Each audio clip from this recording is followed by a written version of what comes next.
You're on camera. Say something. Last night and night before, there was 3 women walking down the street that way. I saw them. I said, hey, you 3 women, why are y'all walking down the street that way? There's nothing down there. And they flew away. I saw them with some birds.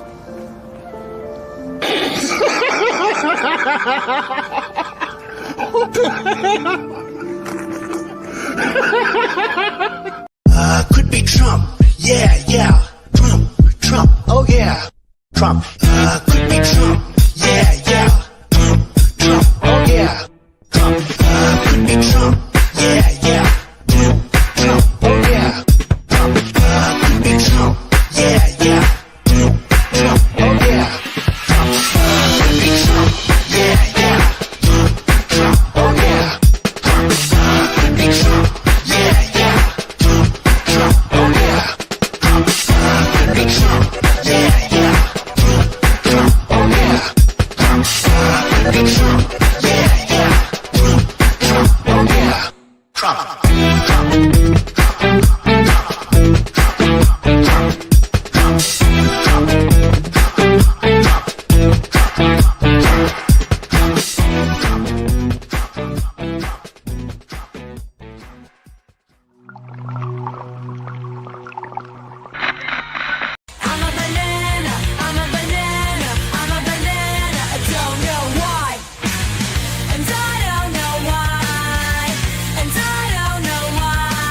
I'm in heaven. I'm like getting the feeling of coming in the gym. I'm getting the feeling of coming at home. I'm getting the feeling of coming backstage when I pump up, when I pose out in front of 5,000 people. I get the same feeling. So I'm coming day and night. I mean, it's terrific, right? Getting the feeling of coming. So, I'm in heaven. The feeling of coming in the gym when I pump up. Coming in the gym when I pump up, coming in the gym, coming day and night. I mean, it's terrific. Coming in the gym when I pump up, coming in the gym. So, I'm in heaven. I'm getting the feeling of coming I'm coming in the gym when I pump up. I'm in heaven. When I pump up, I'm in heaven. When I pump up, I'm like getting the feeling of coming in the gym. It's terrific, right? When I pump, right? I'm in heaven. Right? Getting the feeling of coming in the gym when I pump up. Coming in the gym when I pump up. Coming in the gym day and night. Coming in the gym when I pump up. Coming in the gym.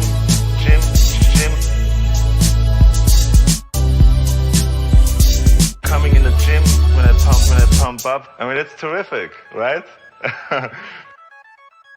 Like, oh yeah.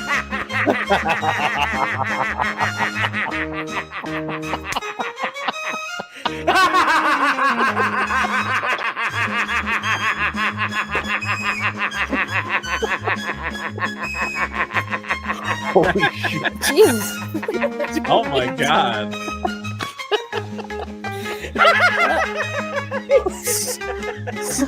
Sit around thinking the same shit.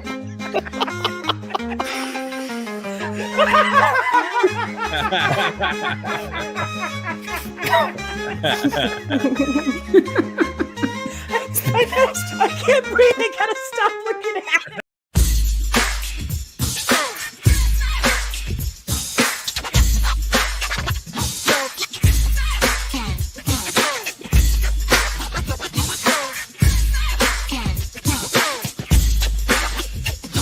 Yo, it's time to level up.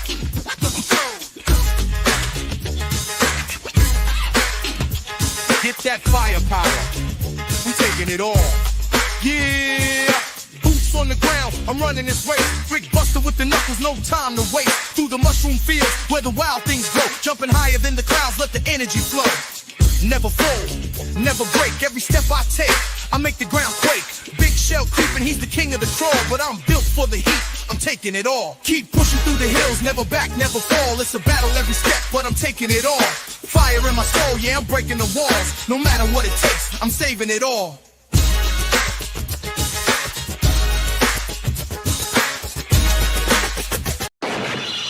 You're too late, Ravage. The information's already been destroyed. The question.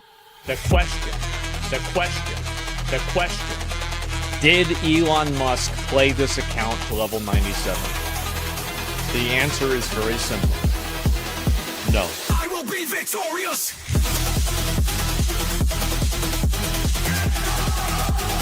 I will be victorious!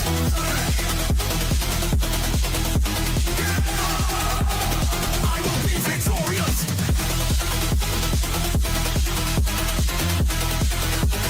I will be victorious!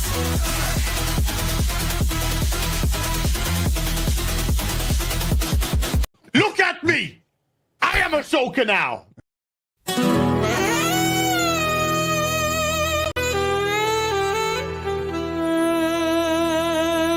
Mama, we must run. The Wendigo Yakuza are here. We'll be okay. We're not alone. Where did we park for there? Cider took it to deliver those flowers.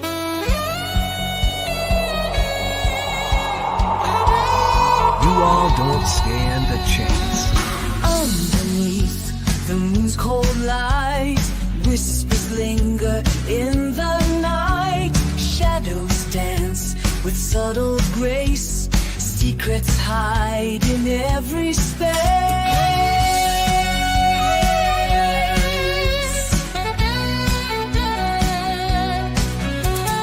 Velvet skies and sapphire dreams. Cities pulse, electric beams. Lonely hearts in shadowed bars. Fading tales beneath the stars.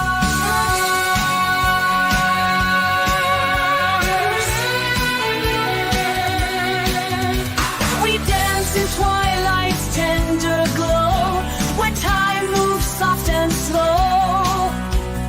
Eyes meet in a silent song, in the night where we belong.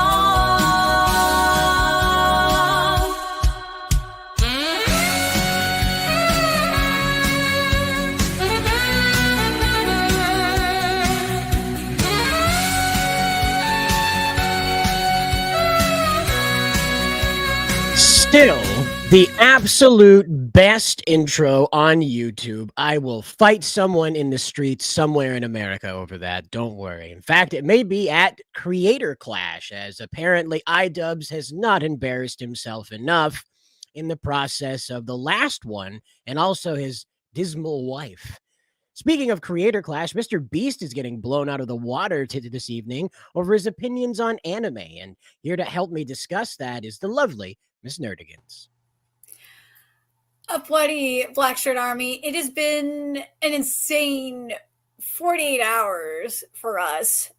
We've been covering a lot of stuff on Twitter, and one of them we haven't looked as much as we should is Mr. Beast, because usually I don't give a shit about Mr. Beast, but one of the people I do follow, James Hansen, who is a Bleach YouTuber. I saw him quote retweet Mr. Beast, and he doesn't give a shit about Mr. Beast either. And I saw this tweet about Bleach, and I just was dying at the quote retweets. The Bleach fans were destroying him. As they should. I mean, it's of all guys to come out and say something like this, right? Jeez. Yeah. You know? And apparently, and I sent you this tweet too, back in 2020, he said that he liked Naruto, and he said the rest of the series that were in this tweet, including Dragon Ball, mind you, were stupid. Well, you know, he's obviously that kid, right? You remember the one that ran around wearing all the Naruto get up, you know, the headband, the fingerless gloves, the sweat band thingy on the wrist there. Probably had himself one of those Naruto jackets. Yeah. He might not even have had that. He might have just been a tourist, for all we know. I guess, if you want to look to create controversy, that's a good way to do it, I guess, is to go around declaring Naruto being superior to Dragon Ball, especially in this era. But yeah, if you look at the quote retweets of the main tweet of him saying that Bleach should be deleted, the Bleach fans were not having it. They were attacking him, saying that aren't you friends with a pedo? They were showing the ratings for his show Beast Games, which was pretty goddamn hilarious. Yeah, guy has his Bleach tattoo, which is pretty nice one. See, Bleach fans are hardcore. They are. Yeah, it's not a good time to step into the ring with guys that are into that. As the Bleach fandom, the One Piece fandom, there's a Dragon Ball giant fandom too. Let's be real. Like now. the main fandoms are like really, really toxic. There's a giant chicken in Bleach now. Did I miss the giant chicken? I think I missed the giant chicken. Oh yes. That is one of the Stormridder's his divine form. I just get I can't think. Oh, he turns into a chicken. A man turns into a chicken. It's supposed to be an owl, but fucking Period screwed it up. That is in no way an owl. That's a and chocobo that fell into a vat of. Period sucks, and I really hate how they have this is what frustrates me about Period is that they were given this huge ass budget, and they fucked up Perdita, and they fucked up this form too. I just can't remember his name off the top of my head. It's driving me nuts. Now I have to look it up because it will drive me crazy. Hold on a sec. Well, either way, it's an evil, demented chicken here, so that's. I'll have it. Let me just grab it real quick because it will drive me nuts if I do not have it. Let's see. Kitty, you are driving me nuts too. What are you doing? While we're hunting down names, here it is. It's Borrow. That's who it is. It's Borrow.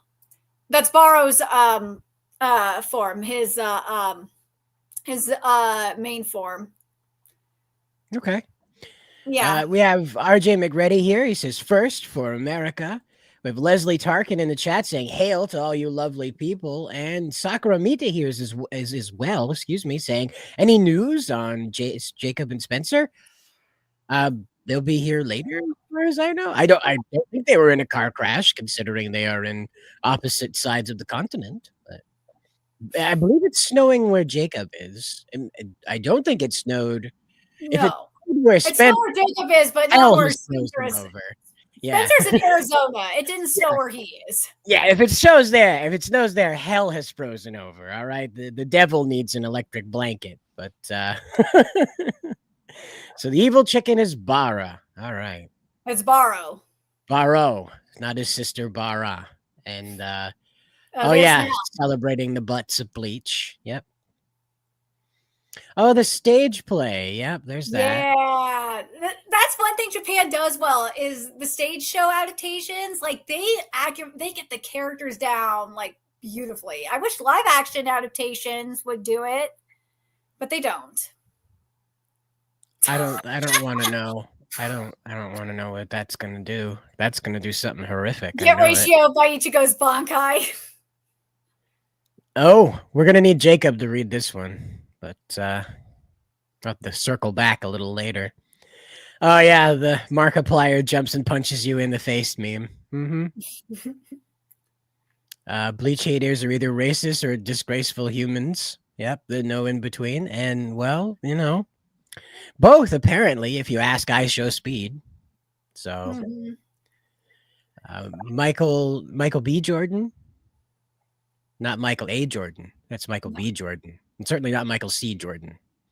But Samuel, that would be hilarious if that's how somebody named their kids, right? They had 3 sons in a row: Michael A, Michael B, Michael C.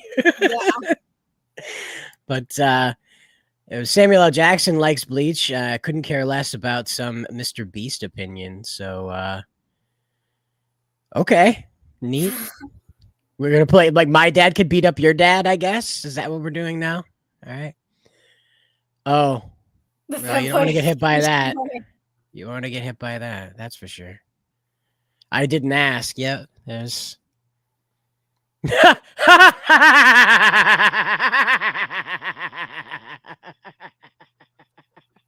I love this. I love this adaptation. This meme never goes wrong with whatever it's got as the subject matter for it. Never goes wrong. But yeah, anime kids eating. Aizen, of course, getting wrecked by Ichigo. Yep. Ain't you a friend with one of those? There it is. Ain't you friends with a pedophile? It defined an era. Yeah. Well, the other thing is it brought in a lot of the divergent fashion you see in anime as well. Beforehand, a lot of anime was just basic kind of like student outfit or fantasy outfit.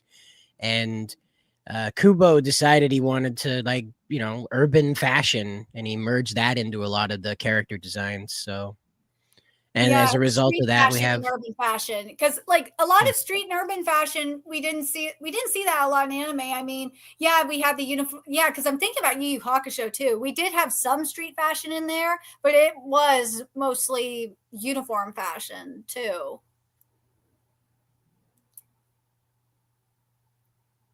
We have Hakami here. Well, apparently VPNs are a lie. I don't know what to tell you. As far as it was reported, we'll have to wait and find out. All I can say is that it's got this change to it that's completely unnecessary, and they'll pay the price for it. Dan Vavra will be living in a cardboard box if the things that are in these reviews are true. If they're not true, then the world will keep turning. If not, well, I just hope Dan likes his van by the river. Well, there was a Czech reporter that was saying that he claims he had early access to the game and he completed it, and he said that that the Steam reviews are full of shit, and that what Vavra was saying was correct. So there's a good chance that these are just shit posts on Steam, as Steam is known for having. This is not a new thing by any stretch of the imagination, which is why when I reported that, I said that it doesn't seem legit. It seemed a bit over the top for what Vavra would allow in the game without walking. I don't know. I don't think like one of the review that I read on the video was the one that involved the kid that was wearing his mother's panties. And there's no way that Dan would have anything to do with that. No, from what it seemed like, from what I saw, it seems like it's being like over. It seems like a lot of tourists are just blowing it out of proportion, and that it's a lot of people that are not going to even play this game, or that have never don't play video games anyway, and that they're just looking for something to be pissed off about. A lot of those these days, and as we are learning in real time. Well, we also have more fun things happening out there. As you sent me a little earlier here, we have the Twitter feminists, the X people criticize illustrations from the blood donation collaboration of anyway, Akamura's mystery chart. Medical workers should complain. Okay, so this story is just great. So remember back in 2019 with the whole Uzaki-chan blood donation scandal? Well, that's what this kind of is, but it's a little bit different because the feminist was pissed off about this cute little illustration for this blood drive collaboration. And, well, the author of the novel stepped in, and the author of this novel, Mikito Chinen, is a practicing doctor of internal medicine, or an internist. And they came in and said, what the fuck are you talking about? This is just a cute little image. to get people to get their blood drawn, and it's getting people to do it. This is a good thing. You were being stupid, essentially. And prior to that, the person was saying, if you scroll down, you'll see it. What the person said was, where are the medical personnel complaining about this image? The character's hair isn't up, and all that. And that's when they came in. The Mito-chan, Shiden came in and said, well, yeah, I'm medical personnel. I'm a doctor, and I'm also the author of this series. And what is wrong? There's nothing wrong with this image. It's just a simple image, a cute image to get people to go get their blood drawn. Yep. See? It's just yeah, they're a doctor in a nurse costume. And what the show is, by the way, the anime is out right now, but what the series is, the best way to describe it, it's like the show House. The main character, the titular character, is basically House, but without the drugs, the drug addiction. Is this the main character? Yes, she is the main character. All right. Okay. I won't pretend to understand. It's over my head. So one of those kooky Japanese. You basically had the author come in and shut this feminist down. Yeah, that's good news. Yeah, definitely. Yeah, the feminist was pissed off because it was a cute little anime picture, and it just like what happened with Uzaki-chan. And the author said, "Well, shut up. I'm a doctor. This is cute. What is your problem?" And that's what happened, you know. Thankfully, and they got Bridget to hell too. Yeah, well, thankfully the doctor was around to answer the questions about this, and the feminists weren't able to control the narrative on it. So hopefully that'll hold as Japan continues to battle back the Western politics infecting it. So, well, yeah, and the thing is that something I saw in the comment section too is that a lot of people were saying that this got the some of them were blood donor recipients, and they're saying that this does help because they need blood themselves. So this blood drive really helps. And well, sure. Some people did say that, yeah, seeing this image actually made me want to go get, donate blood. So these campaigns do work. They work because it's just a cute image. It's an anime girl. I don't understand why these people get so pissy about it. It's weird. It's the same problem we have over here with our feminists that we're burdened with. If there's a woman that is being used in any way, shape, or form, fictional or otherwise, to promote something, that's exploitation, and they treat that like rape. So that's why. And obviously the Japanese feminists have learned from that and embraced it. Yeah, not quite to its maxim, but they're getting there. But then you have people that are, we have the Vigilantes trailer, right? Yeah. Yep. Yeah. So there's a couple of trailers came out today. One is for Vigilantes, Boku no Hero Academia Illegals, which I'm really excited for because I covered the series from chapter 3 to the end. And the other one is for the next part of ReZero. And for ReZero, based on the trailer, it seems like it's going to be uncensored. So that's something that a lot of people were worried about, is if ReZero was going to be censored or not. But it looks like it's not. But I'm excited. Let's get to this Vigilantes trailer first because it looks fantastic. Obviously, we don't play the audio from these, so we can avoid being super duper struck. I'm just glad that they're keeping the comic aesthetic from the series. And that's Koichi, who, frankly, I've said it, a lot of fans will say it, he is better than Deku. He is what Deku wishes he could be. And that's Pop Step, who is an idol vigilante. Well, again, that's usually what happens, is that the first go that ends up being published isn't the best it could have been.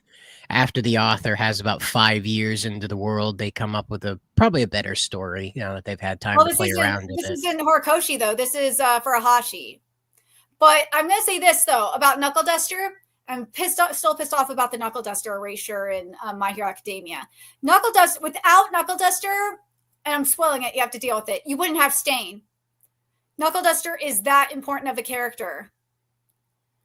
And you'll see it in the series. Knuckle Duster is such an important character. Like, learn about, because of him, you learn some of the insane shit that happens with the All for One's experimentation.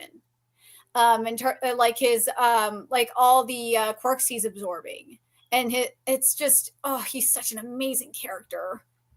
I love him. He's just awesome. Koichi looks great. I'm so happy with how Koichi looks. Knuckle Duster, I'm not happy with how Knuckle Duster looks. He doesn't look as gritty as he should look. But Koichi and Pop Step look perfect.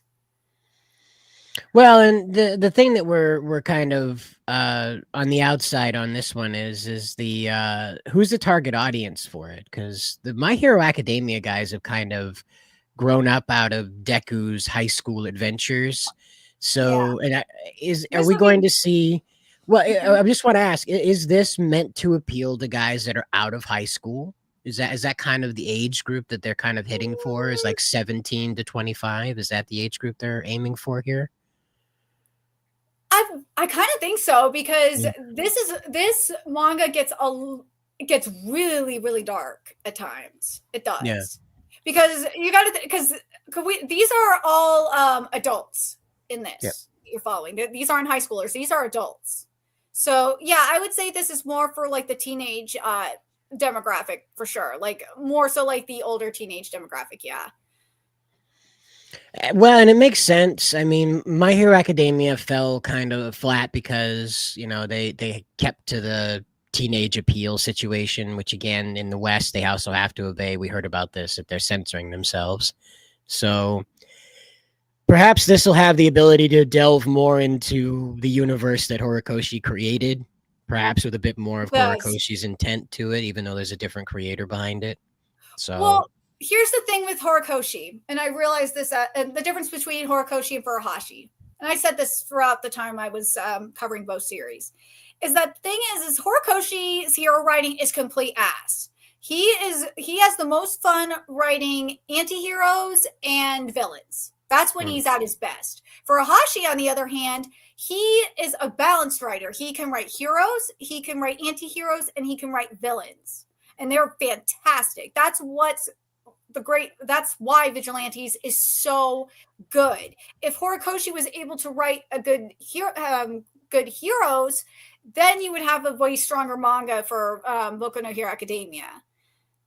That's why My Hero Academia kind of falls flat a little at times, is because his hero writing is just not as strong. But when you get to, like, say, the Todoroki family arc, that arc is so strong because he's having fun. He has so much fun. Or My Villain Academia, he's having so much fun because he loves writing villains and anti-heroes so much. Same with Bakugo. He's the anti-hero. He loves writing that stuff. But when it comes to Deku, it's hit or miss because he's just not good at writing heroes. Yeah, and Deku's a hard character for a guy that's not built for that to write, because Deku's meant to be a atypical, altruistic kind of character, and he comes off very stiff at times. And that's what Koichi is. That's why I say Koichi is what Deku, and a lot of fans say it too, is what Deku wishes he could be. Because Koichi starts off as a weak character. You find out why it's fucked up why he is this way. You'll find out later why. But how Koichi grows throughout the series is just so powerful. And you want to root for him. He's not this whiny bitch of a character. No, he develops. He has great development. And you have Knuckle Duster as his mentor as well. And it's just so... It's really, really compelling. And that's why, again, this is why I'm pissed off that Knuckle Duster didn't get shit in the main manga, especially in the end of the main manga. Because, as I said, if it wasn't for Knuckle Duster, Stain would have never existed. You'll see the birth of Stain in this anime. And it's what he said is just so, so good. The other thing that's going around right now is apparently Bridget has had a change here. So you were talking about this before we went live about how the machine translation says one thing, but the spirit of it says another.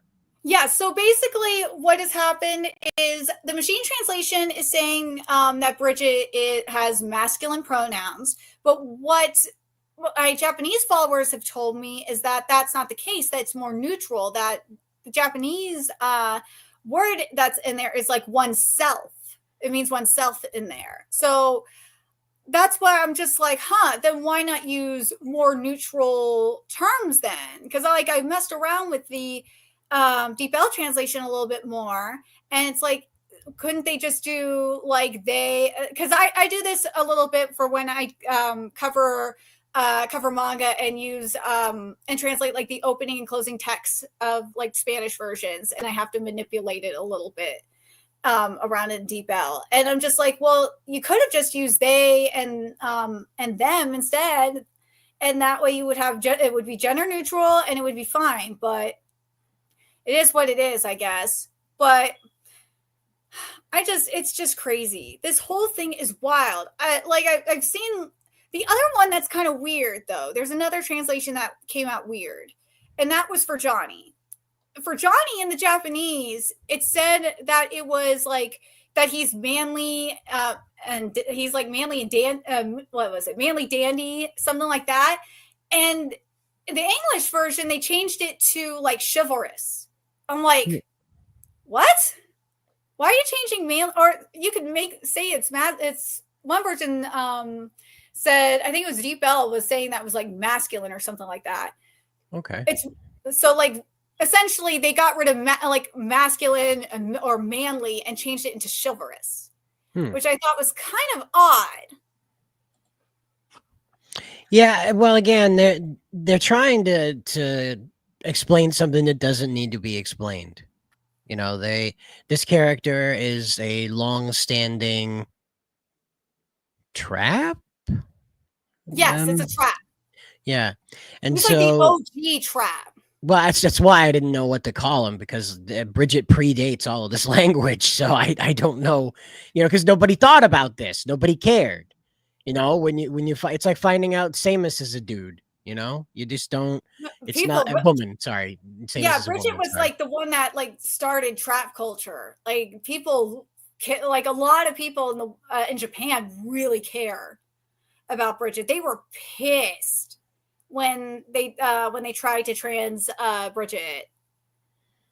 Well, and again, I mean, you're dealing with this kind of no more gray area attitude from the left on this. Katrina goes on and on about this sort of thing, that these femboys and tomboy things don't exist, that there's only gay or trans, there's no in between. So, and that's unfortunately Bridget's fate. And this has been going on for about 10 years or more. I faintly recall this argument coming up around the time the trans started getting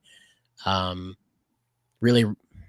Sorry, my internet is goofing for some reason. I apologize. I don't know why. I'm sitting right next to the router, but apparently that's not close enough. I'm half tempted to take my computer and just smash it into the router. And if that's close enough or not, we'll find out, motherboard to motherboard. But anyway, this debate has been going on for about 10 years now, and I think that's why. I think that's when it started, and I don't know why it did, though. That's the thing, is I don't know why they decided to. I guess it's just the cross-dressing characters. Is that what they go for? Yeah, he's in a Tokonoko, which is a cross-dresser. Okay. And it's lore tied too. And the thing that with Bridget, though, it's really fucked up because they're making it, and there's memes on this too. They're basically saying that Bridget was groomed, and it's okay to be groomed. And they do this all the time. They want to pick characters, that if they do make them trans, they're essentially groomed. Yamato's another one. Like if you have Yamato be trans, then you're essentially saying that Yamato is groomed. And you are trying to claim that you're not, that trans people are groomers. You're not doing a good job at it. something eggs, right? Yeah, the egg culture. Those people are so disgusting. Mm. They love And that's cracking eggs. It's gross. yeah, and it's not going to stop. It's not going to slow down. They want confrontation, and they're not going to stop until they get it. So I wonder if Trump will stop it. If Trump coming into power will I don't know what he can do. distract them. No, I'm saying as a distraction. I guess maybe, but then they'll come right back. They need more troops in their force. I don't know. Who knows? Like it's such a bizarre culture. It's like the bug chasers. Like I don't understand why people deliberately go out and try to catch these venereal diseases. I'm sorry, my family was old. I don't STDs. I just don't think of first. I think of venereal disease because when I was coming up, that's how my parents addressed sexually transmitted diseases. Is that they were venereal diseases, VD. So I'm sorry, when I say venereal disease, I'm saying STD, just in case you don't know that those two things are the same. I don't know why there's bug chasers that do this, just the same as I don't know why there are people that are obsessed with basically confirming everybody's deep, dark beliefs about the trans community. Is that there is no genuine trans person, that they're all born out of horrendous abuse being practiced upon them that they were told to just simply paint over with a smile. And that's not a good thing to go sending out into the world, especially when you go confirming it by forcing characters like Yamato and Bridget to conform to the abuse that was practiced on these people, and that's, again, it's a very confusing state to be in, sort of like how we were told we were born this way, and then now we're told, oh no, that's not the case. So it's one of those situations that's going to continue to get worse and worse and worse until it finally just burns the public out. There used to be a time in this country when you didn't know if a man was gay or not. There's just fellas who really liked wearing leather chaps, had a peculiar affinity for dance, and all wore the same style of mustache. And that was it. That was pretty much the only way you knew somebody was gay, is if they did dance, wore leather, and had that Freddie Mercury mustache.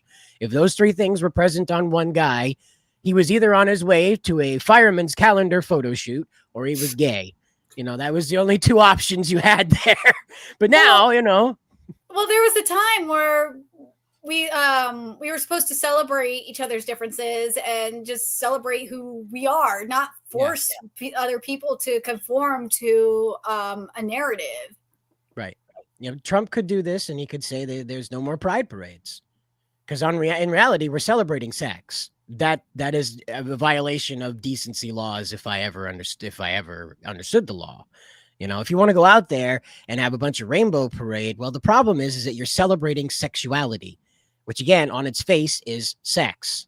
What's the difference between a heterosexual couple and a homosexual couple?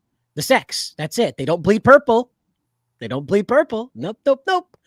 And that's the difficult thing. So I think that if you wanted to really give him something to talk about, for sure, but if you really wanted to be done with this whole being gay, being trans, being divergent, be there another gender thing makes you special, if you wanted to be done with that narrative, just cancel pride parades.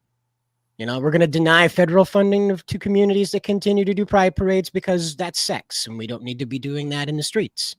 It would stop the old guys in Speedos that are undulating at kids, at least, Well, here's the thing, though. I know that and my camera died. But the thing is that the pride parades themselves aren't the problem. There's a bigger problem going on in the communities themselves, and they need to take care of it. Yeah, they need cracking his groomer. Mm-hmm. Trump needs to. I think what needs to happen is Trump needs to meet up with the communities and be like, yeah, you guys got something. You guys have like a grooming problem. You guys have pedos in your community. You guys need to do something about this and work with the leaders of the communities. I think once that happens, I think there could be a change. Absolutely. And speaking of changes across the pond over the Pacific side, we've got Japan and China looking to collaborate more on anime. That it's a dangerous thing. So this actually happened on over the holidays. And this is scary for obviously for multiple reasons. But hold on, let me pull this up on my side real quick because I didn't have the tab up.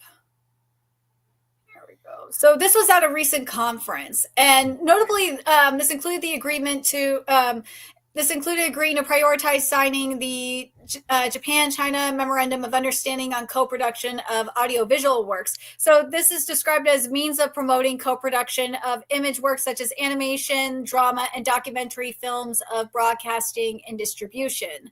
And both parties want this done quickly and will also work towards resolving transparency on Japanese works like anime and games being released in China, anti-piracy measures, and creating an environment in which creators of both countries can engage in creative activities with a sense of security.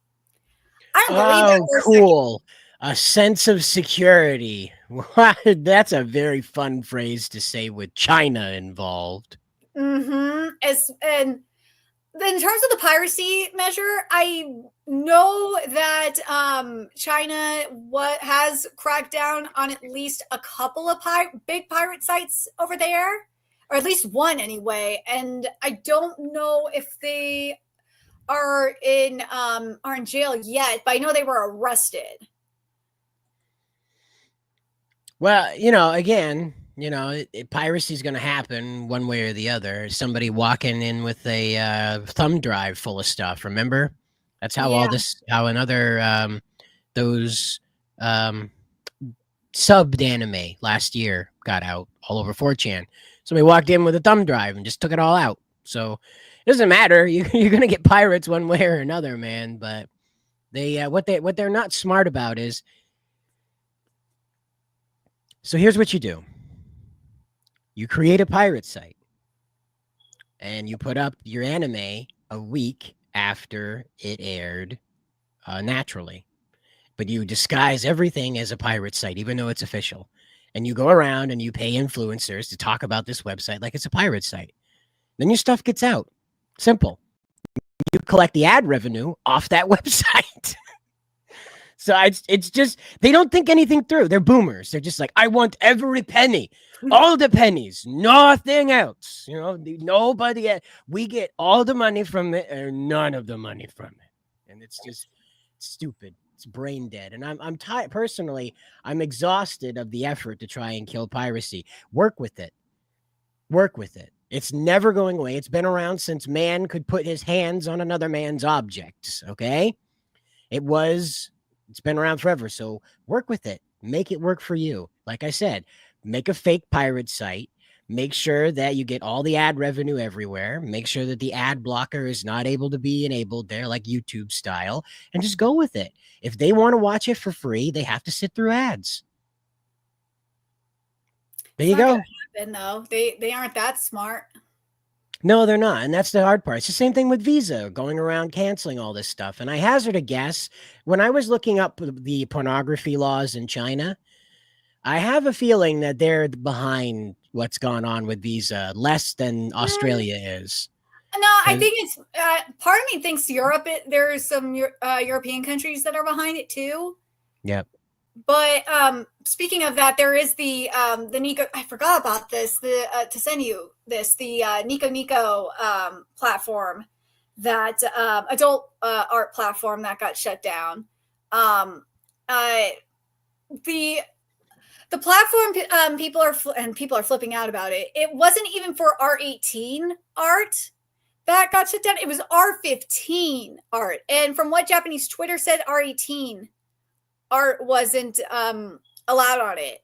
No. And from what, because now politicians are getting involved, there was over 50,000 images deleted. Yeah, it's right along with what Alpha Mega's saying here. Is ever since Abe was murdered, Japan's been going downhill fast. Fumio Kishida was such a bootlicker. Yeah, and the guy after him isn't exactly stellar either. I'm not feeling that fella.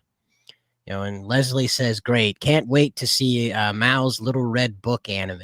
Well, there's the thing is that they're not going to do that, right? They're not that bold. They're not as stupid as the Soviets were trying to direct export their ideology. They're copying what we did in the 80s, and they're weaving their ideology into their exports. And so that's why working with Japan is a problem, is because Japan learned all of our tricks. Korea copied their homework and became a juggernaut inside of music inside of 5 years, okay? K-pop took over the world inside of 5 years.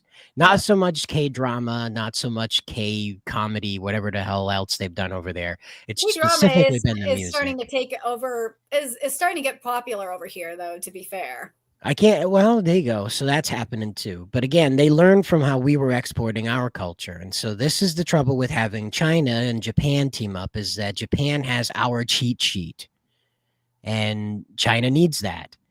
Now, what concerns me more about this is the Chinese people have a vendetta against the Japanese people. And so this will be used to bring Japanese people under the control of Chinese people, and it will be bad. And it will be very, very bad. And, not that the animation sector in Japan is any better right now.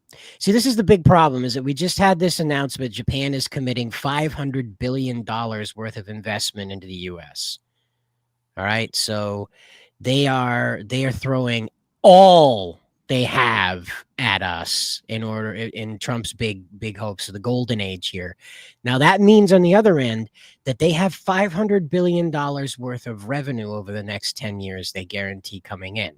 That means that they're increasing their trade with China. There's no way that they have that much money without increasing their trade with China.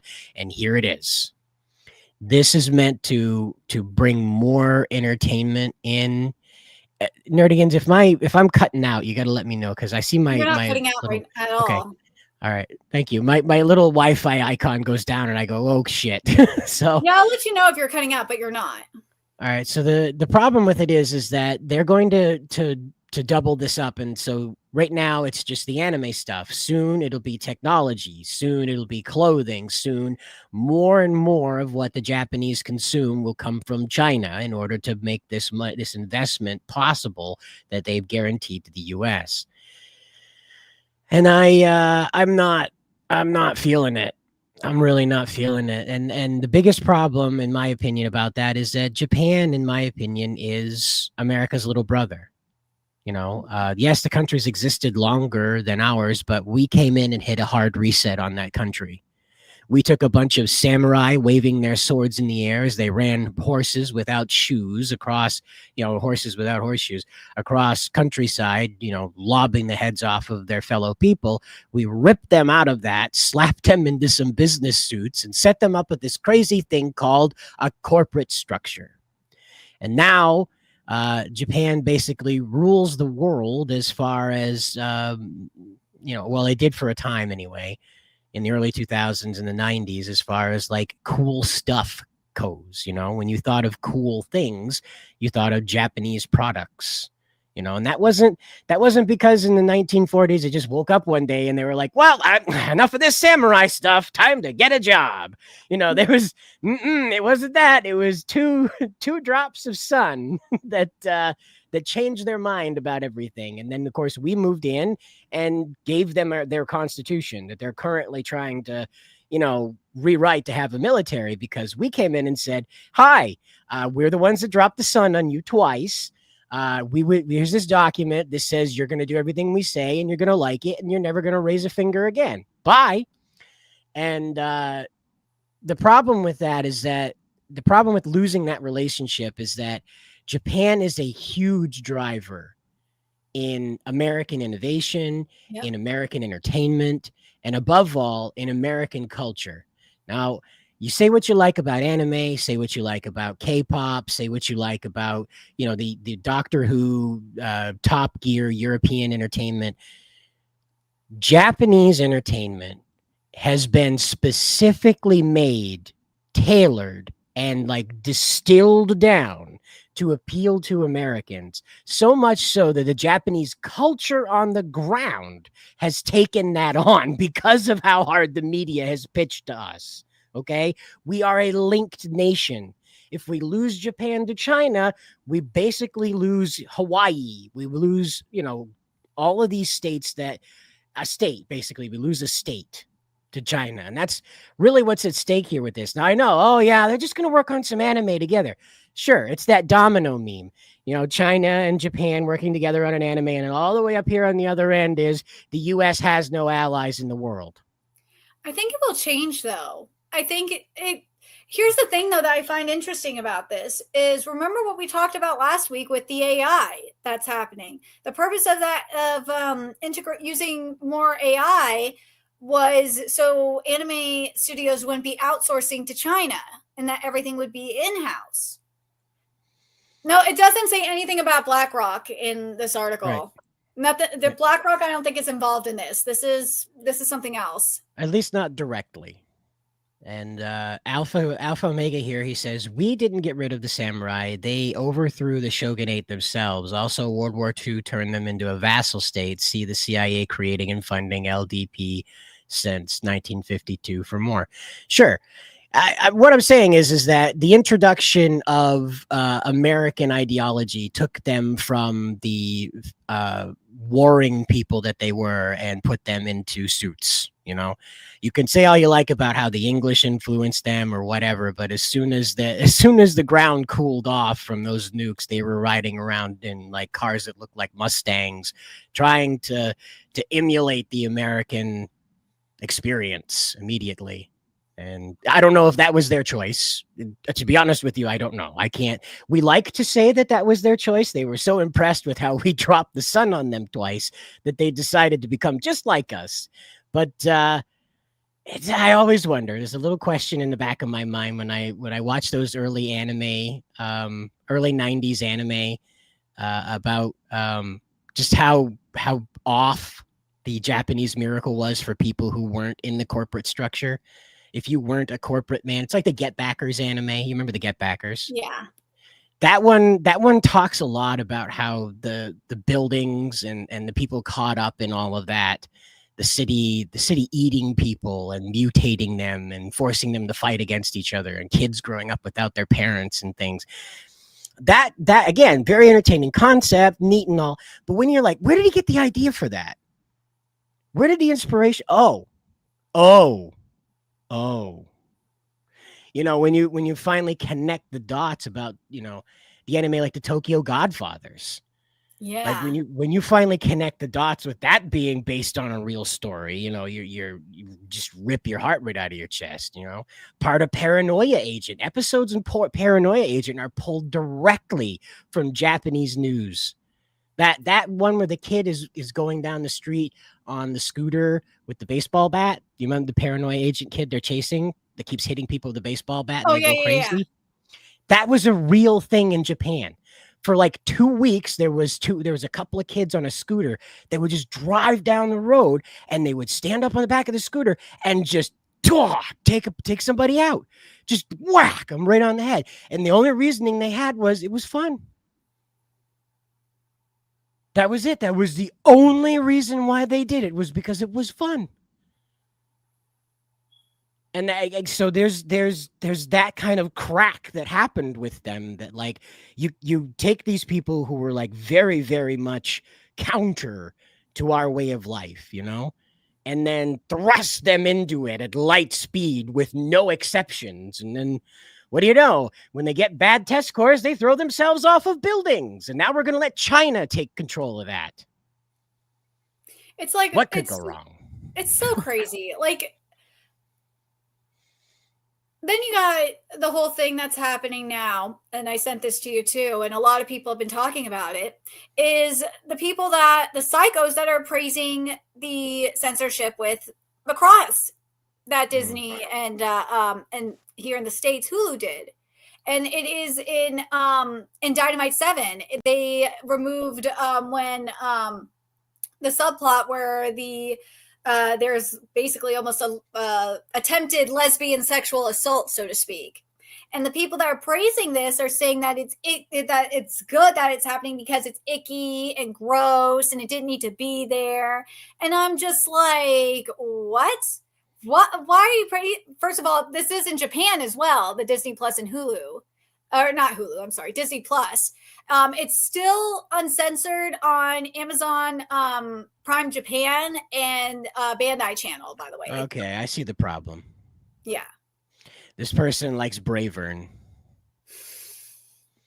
Bravern's the one with the gay giant robot that is physically attracted to the pilot that has to get inside of him. Yeah. Yeah, and he's not piloting him. He rides him. But yeah.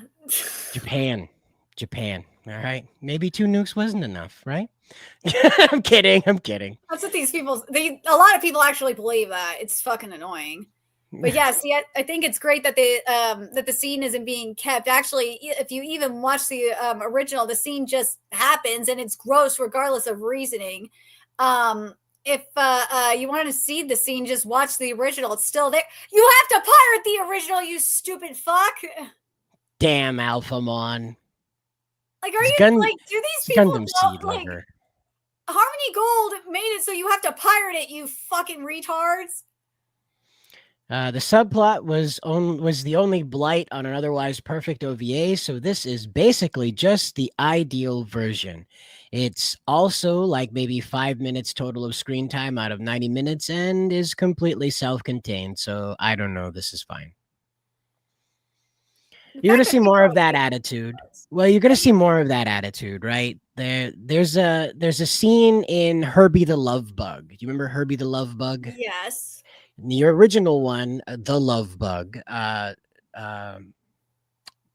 Douglas there, Richard Douglas, whatever, the driver, the main character, he happens upon the dealership, the Mr. Thorndyke's dealership, and the saleswoman's legs are hanging out from underneath a advertisement banner. And Douglas notices her legs and he stops, and this begins his journey into discovering the Beetle.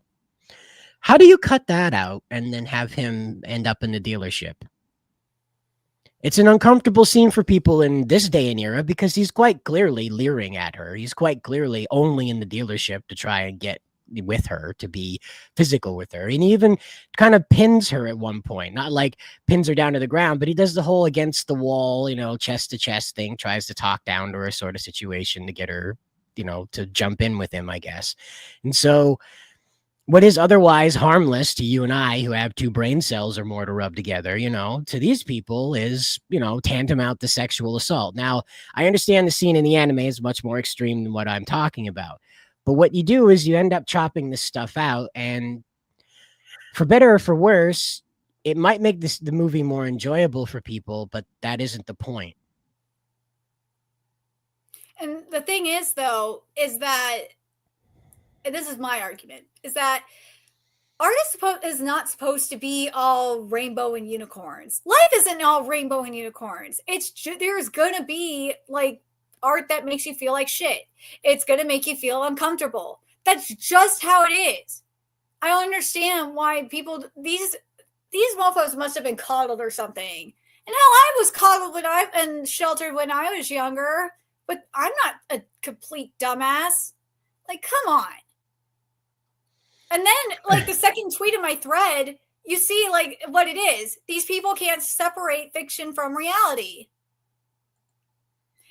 One person said it's gross depiction of sexual assault against a minor that happened for literally no reason. Cut that shit out immediately. There's no reason to keep it. These people cannot separate fiction from reality. Well, what I want to point out here in all of this is that apart from fiction and reality is that they want to confuse things like cuties with things like this. They want to confuse something that isn't supposed to be the center focus, right? Yeah. Something that is, as they said, just 5 minutes of screen time out of 90 minutes of an OVA. They want to confuse that for something like cuties, which totally focused on the exploitation of children. And so this is why it gets blown out of proportion, is that people find that it's like this It's like this thing with the Kingdom Come Deliverance situation. Do I think that Dan Vavra is has put a gay scene in the game? Yes, I do think he did that. I think you could skip it, but I do believe that that gay scene is 100% in there. And do I think you see a man's genitalia? Yes, I do think you see a man's genitalia, because I understand that's how these people like to play their psychological game. Okay. Now, they'll tell you that that's perfectly acceptable in the game that has other sexual themes in it, right?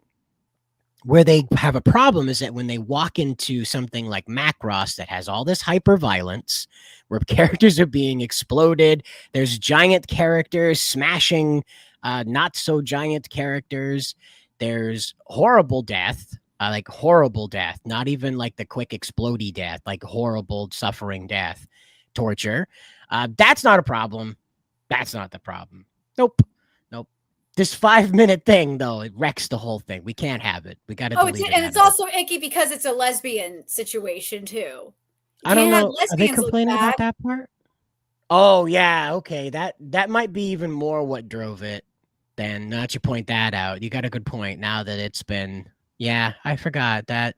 That's probably the bigger oof, right? They don't want to show LGB in a bad light. Anime News Network also confirmed that the Japanese rental streaming service Amazon Prime Japan and Bandai Channel have not removed scenes from the Macross Dynamite 7 OVA as of this, the press of this release. So there you go. Over in Japan, they're not going to alter it, but over here in the US, once again. Now, gee, I wonder why they want to work with the Chinese. Well, Disney, to be fair, Disney Plus Japan has it censored.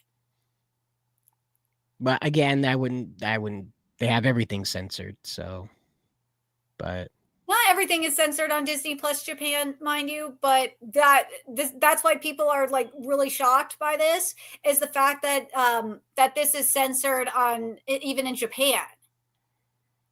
Because that's very unusual. This is an interesting confrontation. This user Jet says, generally, I don't understand people crying about censorship here. Entirely irrelevant to the plot, entirely unneeded, and also antithetical to Macross. Anyway, like, okay, all the death and violence is perfectly in line, but that other violent thing, that's not. Anyway. The guy in our comments laughed my ass off. Notice how every time they cry censorship, it's about things that don't matter. It's a gross depiction of SA against a minor that happened for literally no reason. Cut that out immediately. There's no reason to keep it. Now, the thing is that when you break up these two comments here, you've got people that are sort of agreeing with one another, but they're also kind of missing the point entirely. Is that you see that these groups get together and they confirm each other's bias and decide that that's the truth, rather than accepting the fact that, yeah, that happens for a reason in the story. You say it's irrelevant, right? That it's completely self-contained. It's not. It's not supposed to be. Everything in these things. You really think that they sat there and animated that for no reason whatsoever? Kind of like the Starbucks cup just showed up in Westeros that day. Is that what you're going to tell me? That they had an oopsie cadoodles and spent half a month, 3 weeks animating that scene, then hired a voice actor for it all, then an editor to cut it all together. Is that what you're going to tell me? It was an oopsie cadoodle the whole way through? Nobody, wow, we don't know how that got in there. Is that really? That's what you're going to tell me? These people are that retarded. Yeah, it's the thing is as you say, they can't separate fiction from reality, but above and beyond that, they don't have the desire to. You and I can get wrapped up in a moment, Yeah. Like, if football's fake, they've admitted that. They come out and Grok even told us that it's not a sports organization, it's an entertainment organization, which allows them legally to fix the games and not have to get into trouble for that. So it's like people getting wrapped up in that kind of stuff, you know, like, I'm going to go flip over cars because my team won or lost. It doesn't matter. I'm going to go flip over cars now. That kind of thing. That's not being able to separate fiction from reality. These guys who go out and flip over cars and stuff like that have the inclination that they have either won a battle or some type of great victory has happened or great defeat has happened. And so they go out and they act on that energy, which is another version of this, where these people see this in their Macross when they weren't expecting it, and they don't want it to exist there because their version of it doesn't go like that. They're treating it like if they walked into Macross world. They don't want that in Macross world. Similarly to how NFL guy walks in and doesn't want to see his team lose, so he flips over a car. These people go out and cheer on just ripping everything to shreds as soon as you find something wrong with it. You know, no wonder they like TikTok. They get all their media in like little shreds. You can watch Macross in little 10-second threads. You just pull out all the parts you don't like and go back to your 10-second blorps. Oh, perfect. Spencer came in just as, you know, we're talking about Macross. What's going on? I just got in here. What's going on? What are we talking about? We're talking how did about Nerdigans know? Oh, because I saw it in the studio chat. We're talking about the idiots praising the Macross censorship. Oh, I mean, yeah, because they're all a bunch of children who can't handle anything more than a Barney episode. Yeah. Well, and moreover than that is that they refuse to acknowledge that this is fiction, that this assault did not happen in real life, and that in fact no one involved in animating it practiced anything like that in real life, and in fact nobody enjoyed that. It was simply part of the story. You know, they didn't accidentally animate that. Right. You don't oopsie cadoodle 3 weeks yeah. of animation, you know. Yeah, voice act it at that, you know, and then edit it and then commit it to film, you know. You don't oopsies that. And that's the big part of this, is that even in Japan it's gotten censored now. Now, I don't think it's a good idea to be promoting that scene. That should not be the advertising commercial for Macross Dynamite 7. No, I mean, it never was. Well, no, it's what I'm pointing out though, is that because there'll be people out there that say, oh, you don't like waffles, that means you hate pancakes. I mean, you know, it means you're a Nazi, you know, that kind of thing. I mean, those people, here's the thing. Those people might exist, but you shouldn't concern yourself with trying to address yourself to them. Like, everybody knew that that you're not calling for this to be the front headline marquee display of Macross. I hope so anyway, but it's just to be clear, you know, I'm not advocating for Macross to be about sexual assault. However, I do think that in a story like Macross, that is something that can happen because of the intensity of the conflict. I'm sure if you dig deep enough, there's a scene in Gundam that's not quite kosher, you know, that does have the appearance of that as well, that will undoubtedly come up for debate, because in wartime, there aren't too many heroes in war. We like to tell ourselves this, but war is a battle for survival, and we like to outlaw things that make that job go faster, but in reality... Like, do I have to go point to all the WikiLeaks stuff that we saw from Assange? It's not great. Right. And this is where these people kind of like, oh man, could you imagine if they were like conscious during the WikiLeaks era when he was actually doing that shit to Obama? Oh my God, these people would have been like vomiting blood. It would have been better. Terror. No, they would have learned that there's a difference between this stuff. They would know that if they were in that era. And that, I guess, maybe that's what they missed out on, was like coming up for air or something. I don't know, but we just so you know, everybody, we are being heavily depressed this evening. I did everything I could to try and get the word out on this, and YouTube is doing everything they can to snuff us out from every angle. So feel free to hit like and share the stream out. Also, we're told that we're not getting enough interaction. So if you would please let everybody else know to hit like, so that way, and share it out too. So that way the algorithm can get kicked in the pants here, because I don't know, man. We're doing everything we're supposed to do, but YouTube just doesn't like it. I blame YouTube, Jacob. YouTube is fun. YouTube is fun. Isn't this? I is feel what like we I all missed a love dealing lot with. here up to this point. I don't even know what the topic of conversation is right now, but I can see you on Well, it's YouTube over screen. with. Well, it's over It was with YouTube. now. Well, it was YouTube. We were on YouTube. You just came in. We were talking YouTube. But to top this off here, we do have another story about Sony, everybody's favorite media company, and they are now neck deep in Kadokawa.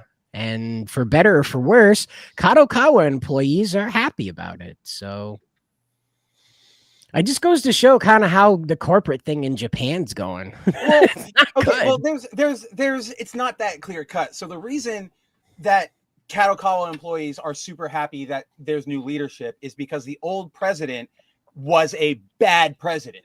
Like he didn't communicate with them. He dragged his feet on letting the public know that Kadokawa had been hacked. He was very confusing in his communications about this is greenlit. Oh, no, it's not. Oh, we're going to delay that. He was just a bad leader. So at this point, they were just going, anybody, please save us. Like give us any direction that isn't going right into the ground. So that's why they were so excited about Sony, not so much any of their politics or culture or any of that stuff, but just really finally leadership. But then to this point, I think this is really, really bad, but mostly because like 9,000 anime titles or whatever, like who's going to watch that? We don't have that time.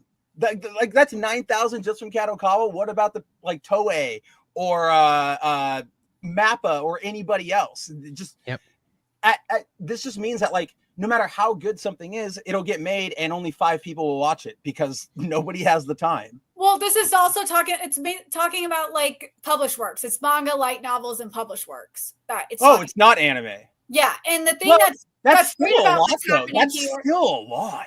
but what's happening here that's good. So because Kadokawa is not going to kill their employees, is they're expanding their editorial staff by 1.4 times and increasing to around 1,000 editors through mid-career hires. Oh, hold on. Let me clarify here. You can't kill your employees? Like that's against the law? Considering how much, like, highly discouraged, overworking them to death. Unless you're North Korean leader Kim Jong-un, in which case, you can do that. Yep. In fact, you're supposed to do it. Also, it's like mandatory. There's something else here that's interesting here that this article says from Anime Hunch is that Kadokawa also plans on leveraging its IP through a mixed media strategy that transforms publications into other media like anime and games. And a central component of the strategy is the diversification of Kadokawa's original works. So maybe not so many isekais this time. Like we can only hope because there's way too many isekai. I think after what is it, that crossover game that just came out, Nerdigans? Like if you didn't make the cut for that, no more isekai. Like that's it. We're cutting it right there. It is kind of some of those are from like Kodansha, to be fair. I just mean the genre in general. Just like no more isekai. We do have a question here from Alpha Omega. It says, was this the same Prez? There was the bunghole who had to apologize for endorsing censorship, and he did not apologize. The company apologized for him. The company apologized, yeah. He did not apologize. That's why you never apologize. You doubled down. Yeah, he did. And now he doesn't own his company. So after that, they were basically like, we got to put this guy in a home. Like we got to get him out of here. Yeah, he's going there with that dementia senator. You got to be dragged away, like kicking and screaming, saying, another thing. Let me say this one last thing. He's like, wood. He's like the Asian Norman Osborn. You can't do this to me. I made this company. I made this company. He's Dracula, Japanese guy for some reason. I'm tired. Like what really? I was still laughing. See, Nerdigans, I like that you brought that up, the mixed media thing, because I think more than anything, that's super worrying. So like 9,000 anime or 9,000 manga light novels. That's not bad per se. I think that's an oversaturation, but I mean that in terms of manga and reading stuff, like that's not as egregious as I was thinking. But this is where the Sony stuff gets worrying, because when we think of mixed media stuff that comes out of Sony, that makes me think of things like all the secret level stuff, or how in Concord they were like, we're going to give you weekly cutscenes to keep you invested in stuff. So like, I'm very concerned that a lot of series are going to start getting like what's the word, like just like have their faces slapped on everything, sell out, like just merchandised all to the butt, and we'll get some.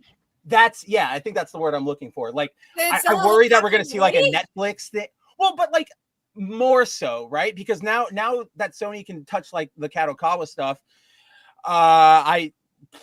here's a new Saki-chan series on Netflix or whatever. Like that's more what I'm worried about is letting Sony license out their newly partially owned IPs to more Western companies like Netflix or Hulu or whatever. Yeah, that's where I understand. That's where I see where you're going with. Yeah. I would see. I could see them partnering with Netflix more than say like Disney, for example, because Disney's more so partnered with Kodansha. So that's where Kodansha's anime adaptations go to. So that's why I'm like, I could see it more so going to like a Netflix or something like that. Maybe Amazon too. I could see that possibly as well. Like the platform is less important so much as the fact that like it worries me are we going to get like more secret level, but now it's going to be based on Mobile Suit Gundam The Origin or something like that. Like that's what I get really worried about, because like we've seen just all of these live action disasters like Death Note and basically anything that wasn't Sonic the Hedgehog, and with the world that was Toei with Saint Seiya, but Sony I think produced it was Sony and Toei with Saint Seiya, right? Honestly, yes. It was just Toei. Because I know it was partially Western because they got like Famke Jensen and I know, but it was Sony Pictures Sean Bean. and Toei. Was it Sony Pictures? I can't remember. Yeah, it was Sony Pictures and Toei. Okay. Well, either way with this is that much like Jacob was talking about last night with the Dodgers just buying up everybody and their brother. This is very much going to be the same thing. These 9,000 titles, I guarantee you it has nothing to do with them believing in their marketability. This has everything to do with Sony buying out the ability for the competition to compete.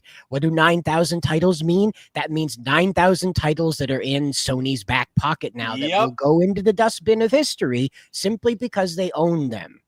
Or allows them to just milk like that. Like that to me, for example, like in comic books, we see that a lot nowadays, right? Like an Image comic will start and we'll be like, oh, that is very clearly just being made to adapt to like the screen.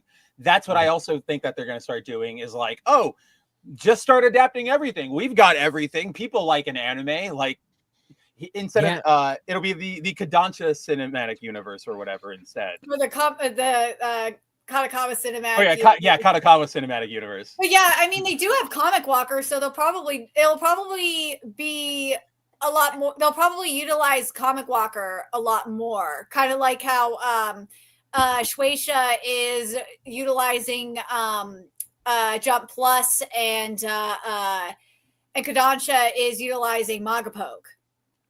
Something like that. That's where all those titles are going to be going. Is Comic Walker. Oh yeah, in terms of publication, but I'm talking more of just the overall strategy. I feel like flooding the market like that is just so that they can go based on a manga, right? And then you get the Netflix thing, and then that gets like 5 extra book sales or whatever, and it's profit technically, but that's and again just the oversaturation of everything, like Cider said. That's what I'm really worried about going forward. Like we already hit that with Marvel, we already hit that with. Pretty much like Star Wars, we hit that really hard. Isekai, we hit that really hard. Well, live service games, we hit that really hard. Hitting it harder, believe me. Wait till you hear the story we've got for tonight. Not hitting anything anymore.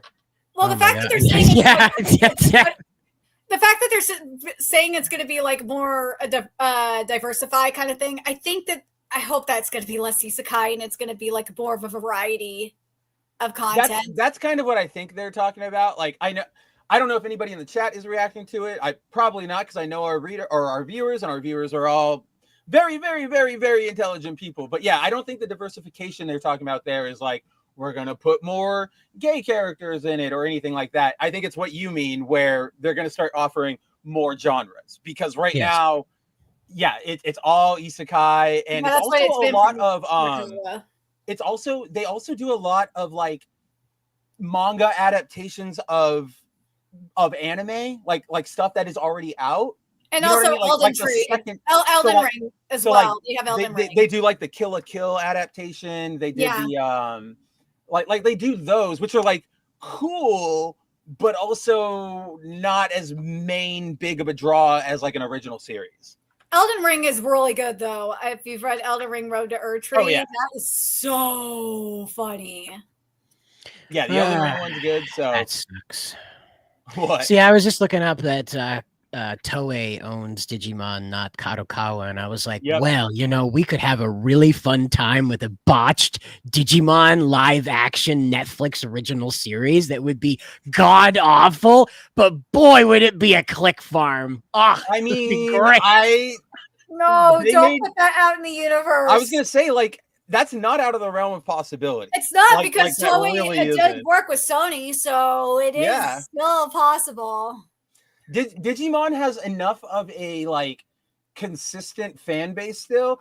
It's not as big and as explosive as Pokemon, but it's consistent and they're always turning out, where I kind of feel like at any minute I wouldn't be surprised if they went live action Digimon movies starring Justice Smith and Timothy Chalamet or something like that.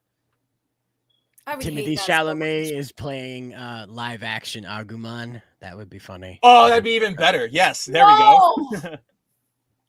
They just spray paint Timothy Chalamet orange. Yeah, just that's all. Make it the lowest like effects possible. No, and release it to AAA. Oh God, no! Not again. So many divorces. No! My parents. Leslie, Henry Thrun, everybody else of you who's married down there, YouTube be like, turn off. This guy's gonna remember this face for the rest of his life. If you don't know, somehow Nickelodeon got into the mix with the Digimon release, which is like, where did you? Yeah, because it was on Fox. It's like you guys are not even closely related. Angela Anaconda did not air on Fox Kids, so I have no idea how this happened. But what level of bribe did you have to give them to like? They must have been the distributors. Is the only thing I could think of. Is Fox didn't want to put the money behind it, and Nickelodeon did, and that was the deal. Was that Angela Anaconda had to be at the front bump of the movie, and then you go into this super serious opening after that. It's just so tone deaf. It's like if Gundam opened up with that Hello Kitty thing and then immediately went into Operation British. Where they're gassing everybody in the colony. It just does not. Thematically, I get that, but at least like if I went in and I was like, oh look, a little Hello Kitty cartoon, I would know that I'm at least still like in an anime movie, watching an anime. I know I'm in the right environment, and I'd be able to be like, oh, that was cute. Hello Kitty, just cut a Zaku in half. But with Angela Anaconda, it is just like a horror. It is everything that, like, I want to see a cartoon, Monkey Paw, and you get Angela Anaconda. Monkey Paw, yes. It's the absolute worst thing that could have ever come on. Now, just a quick little like window here, just how unpopular Digimon was in comparison to Pokemon. Pokemon's first movie was made on a budget of $5 million and made $172 million internationally. Digimon, also made on a $5 million budget, only made 16.6. Now, here's the caveat here. The Digimon movie that was released in theaters 25 years ago was not technically a movie. It was 3 Japanese movies that were dubbed and pasted together to make it seem like that it was one congruent movie, even though it wasn't. And part of the official runtime for that movie was the 5-minute Angela Anaconda opening, which means that this film barely had enough to cut and paste an 88-minute runtime in the year 2000. Yeah, like this barely legally qualifies as a feature film. Yeah. they Power Ranger the crap out of this film to make it seem like it was actually a dude. Okay, I just looked this up, and this I want to paint this scenario for you. So imagine you're this kid and you go and your parents, you go see Angela Anaconda, or you think you're seeing Digimon, you see Angela, your parents start fighting, you go home, everything starts going downhill. Now, I just looked this up. Let's say you go home and you go, you know what? Angela was really bad, but maybe I'm going to try and catch it on TV next just to see whatever the heck it was about. That would have been the start of season 3, was what started right after Digimon the movie. That season started on September 10th, 2001. So somebody out there was like, I had the worst time possible going to see Angela Anaconda. You know what? I'll give it a chance. And they gave it a chance. And then they woke up the next morning and the world was gone. Imagine being on the cusp of divorce and Angela Anaconda was the thing that broke you. I want to know if his parents like cited that in the like court document. He accused me of seeing film Angela Anaconda, even though I did buy tickets for film Digimon the movie. Saban's bait and switch broke up my parents' marriage. So it's like, so name Hayes Saban as one of the defendants. Hell yeah. When you go through these, you have to declare like what happened. You know, you can't just be like, I don't like this person. I don't want them having my last name anymore. Here's half my stuff. Oh yeah. They kind of have to rule out that you're done with it, you know, because there is a bit of a scam going on with this stuff. So the way that it usually goes is you don't have to spill your guts with like, and then, Your Honor, I realized that I wasn't going to kill her. I just wanted her out of my life. You just have to say, you know, that's like, how it happens on Judge Joe Brown, though. I fell out of love with you. I fell out of love with this person at this point, and it took me this long to file the paperwork. So at some point during the divorce court, they had to say we were at what we thought was the Digimon movie, but that asshole over there bought tickets to some stupid Angela Snake, Angela Cobra, Cobra thing, and I just had enough, Your Honor. There was a lack of respect right there. The child was crying. Yeah, I was gonna put that point in there. Like the child was crying, Your Honor. And so that happened. At some point, the judge had to hear about Digimon the movie being ruined by Angela, and you had to wonder if the judge was you know what? Even worse. Here's an even worse scenario for you, right? He goes in there. They think that they got the wrong movie. They divorce. Fast forward 15 years later. He's sitting on the couch. He sees Digimon the movie on Netflix, right? So he finally goes back to watch this movie, and it's the same thing. Angela Anaconda in the beginning of the film, and it only hits him 15 years later that bit was actually a legitimate part of the movie, that his parents got divorced for nothing. Yeah, right? Like, I don't know what to do. The bigger joke would have been the judge when he's like the dad's up on the stand and the judge leans over after the husband gives his testimony about the thing being like, you know, that's actually part of the movie, right? That's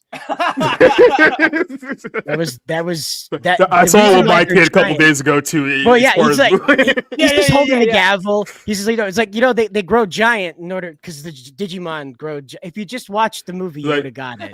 No, that was just like a little 3-minute bit before the movie. Like you were technically you were correct. Oh no! Well, he goes into like the whole studio dynamics thing, and he's like, "Well, you know, Siskel and Ebert thought it was a really dumb idea too, but they're usually not down with kids' movies. Do you sure you want to get divorced over Digimon? You know?" Okay, so I was gonna make the joke like, wouldn't it be hilarious if at some point during the trial the judge had to be like, "Excuse, court stenographer, can you read that back?" Your Honor, the Angela Anaconda movie. But now imagine if he had to do that because he was like, wait a second, read that back to me, Angela and So, son, you know that's part of the movie, right? Like he's just like stunned. Like, wait a second. Like, you sat through the rest of it, right? This Judge Joe Brown there, like, that's part of the movie. Are you dumb? That's part of the movie. It's like, no, it's a part of the movie. It was only in the first 3 minutes, which means that you guys had like some epic end of the relationship fight in the first 3 minutes of the film. I had to sit through my mother-in-law's birthday, and I made it. I'm starting to believe this movie actually didn't have anything to do with your breakup.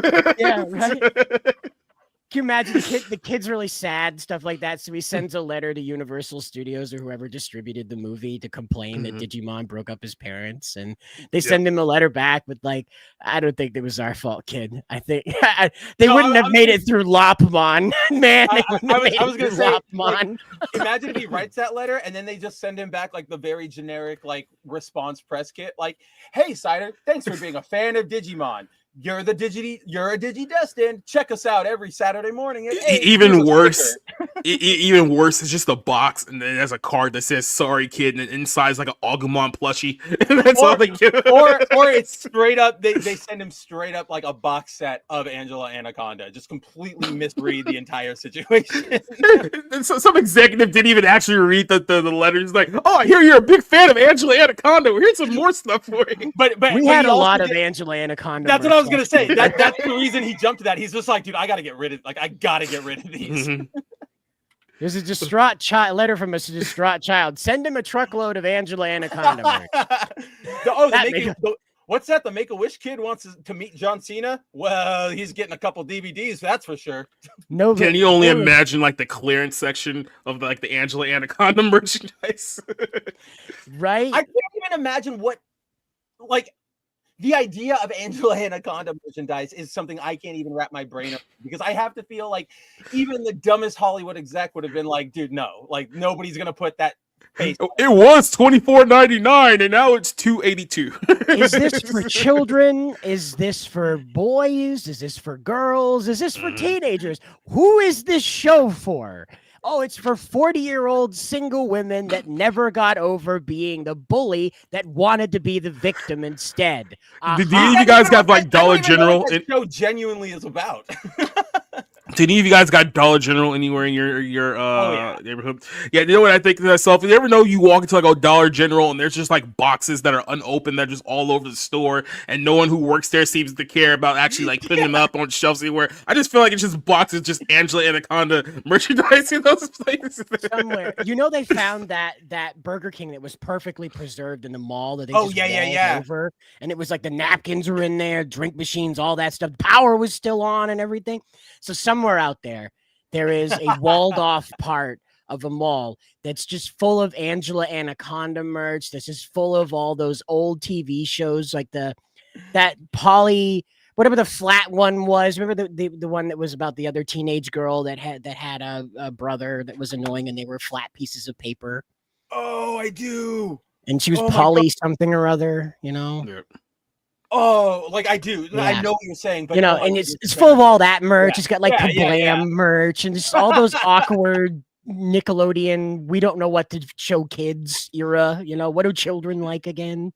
You know, it's got like the pre-release merch or like the preview merch for Adventure Time, because that's where it started out before it went to Cartoon Network. Like that's how old this is. This part of the mall is where they put all the shit they can't sell and are too embarrassed to send off to Dollar General and Ollie's. All right, they're just too embarrassed. They just put it in there. There's like the single prototype for the actual ride around Reptar wagon is in there. You know, like no, dude. That means like we'll go if we find whatever this location is. It's like you go up to one of the walls and you like tear down whatever's in front of it, and then it's like the Buzz Lightyear scene from Toy Story 2, where you see them all in the boxes, but it's like Ray toys. Like you take it down and it's just Ray. Oh yeah, like when she was in that Sith Hall of Funhouse there. That Sith. Yeah, perfect. You look forward, it's Ray toys. You look backward, it's Ray toys. What's that about again? You sure that's just not in Ollie's? Because based on like World Class Bullshitters videos, it sounds just like a regular Ollie's. Okay. All right. So what we're gonna do? That's how Ollie's keeps their business going. They just go and raid all of these like abandoned excess merch dumps. That's what the people who found the Atari cartridges for ET. Those were the Ollie's founders. Angela Anaconda is why Batman's parents died. They left early. They thought it was the wrong film. Instead of Bruce being scared of the bats, they thought it was the Angela Anaconda chased him out into the alley. No, other way around. Joe Chill was the guy who just started getting a divorce because he just took his family to see Digimon. So he goes out into the alley and he's like, the stupid happy family. Give me your pearls. Stupid Angela. Mm-hmm. Did you just see they're coming out from the Digimon movie? Did you just see the Digimon movie? Yeah, Angela Anaconda is my favorite. Give me your purse. Man, if this kid hates the Digimon franchise now, just wait till he sees Frontier in another year. Oh, Frontier. Mhm. But we do have the series that literally killed it for like that 10 killed it, years. yeah. like had they just The named laughter it just anything woke up the else. kitty from his nap. Mhm. Well, tell Kitty that this is hilarious. That Digimon almost died. Well, again, like that, had they just named it another thing, had they just called it not Digimon, had it been like Changemon or something, it would have been fine. But like the humans becoming the Digimon, and then that girl character getting every kind of bikini possible was also bizarre. And then all of the really weird scenes with the characters being naked or half naked or getting naked, that was another one that was like, what are we doing? What's happening? I mean, we saw it in Tamers, to be fair. Well, no, so Frontiers was like every 3 episodes, the characters were taking their clothes off. They were going to hot springs. The female character was getting an evolution that was just 2 strips of fabric and fairy wings. But she's 14, okay? So that's where I'm like, maybe not. I always felt that I agree with you on what's her name with the bikinis, but like with all those nudity jokes and episodes and instances, I always thought that it was like, it felt like they wrote a first draft of the series and then never like edited it, because it felt like those series or like those scenes were supposed to like reinforce, oh, they're young, they're kids, the haha, naked butts. This is the first time boys and girls have been around each other. But then it's like, it's like every one of them. And it's like, nobody went, okay, maybe we can scale down the scenes. Right. Like the first one, the boys were curious about Mimi and Sora. They were trying to sneak peeks of them. I remember that. That was fine. But Frontiers was like, oh, no, dog. You want, here's some teenage panty shots, bro. You want to see this teenager taking her shirt off? We're going to get you 90% of the way and then interrupt it with an explosion. We're not going to. And if that don't tussle your jimmies, they got barcodes on their hands, dog. It's crazy. It's crazy. Like that was a really neat concept that you could scan, like barcode scan things to charge up your Digimon. That was a pretty neat concept. But then they were like, oh yeah, we're reading barcodes. That's probably a bad idea somewhere. And especially considering all the data you can store on those. I didn't know this, but you can write whole like letters in barcodes, not like single letters, but like a formal "Dear friend, how do you do" in barcode. It's just like a QR code. Yeah, just scan it and see what comes up. Yeah, some really wild stuff. You're just walking around with one of those scanner things that just straight up reads it, and you just go up to the. You see that stuff like stuck on a brick wall? Don't do that. Yeah. Don't read that. That's not meant for you. That's not meant for you. there was a toy. I don't remember. I think they were called like scanners with a Z. Yeah, scanners with a Z. Yeah. Yeah, where you could do that. You would like go to the grocery store, scan a thing, and it gave you a monster. I remember. Yeah. I loved that because it's like, oh, I can finally do something when my mom takes me to the grocery store because this is boring. Does it count in a digital world? That's the big question, right? Are they underage in the digital world? What's the difference in time? It depends on which Digimon universe they're in, because you got to remember, time is slower in one universe than it is in the other. So. What's the digital world's age of consent, right? Oh, God.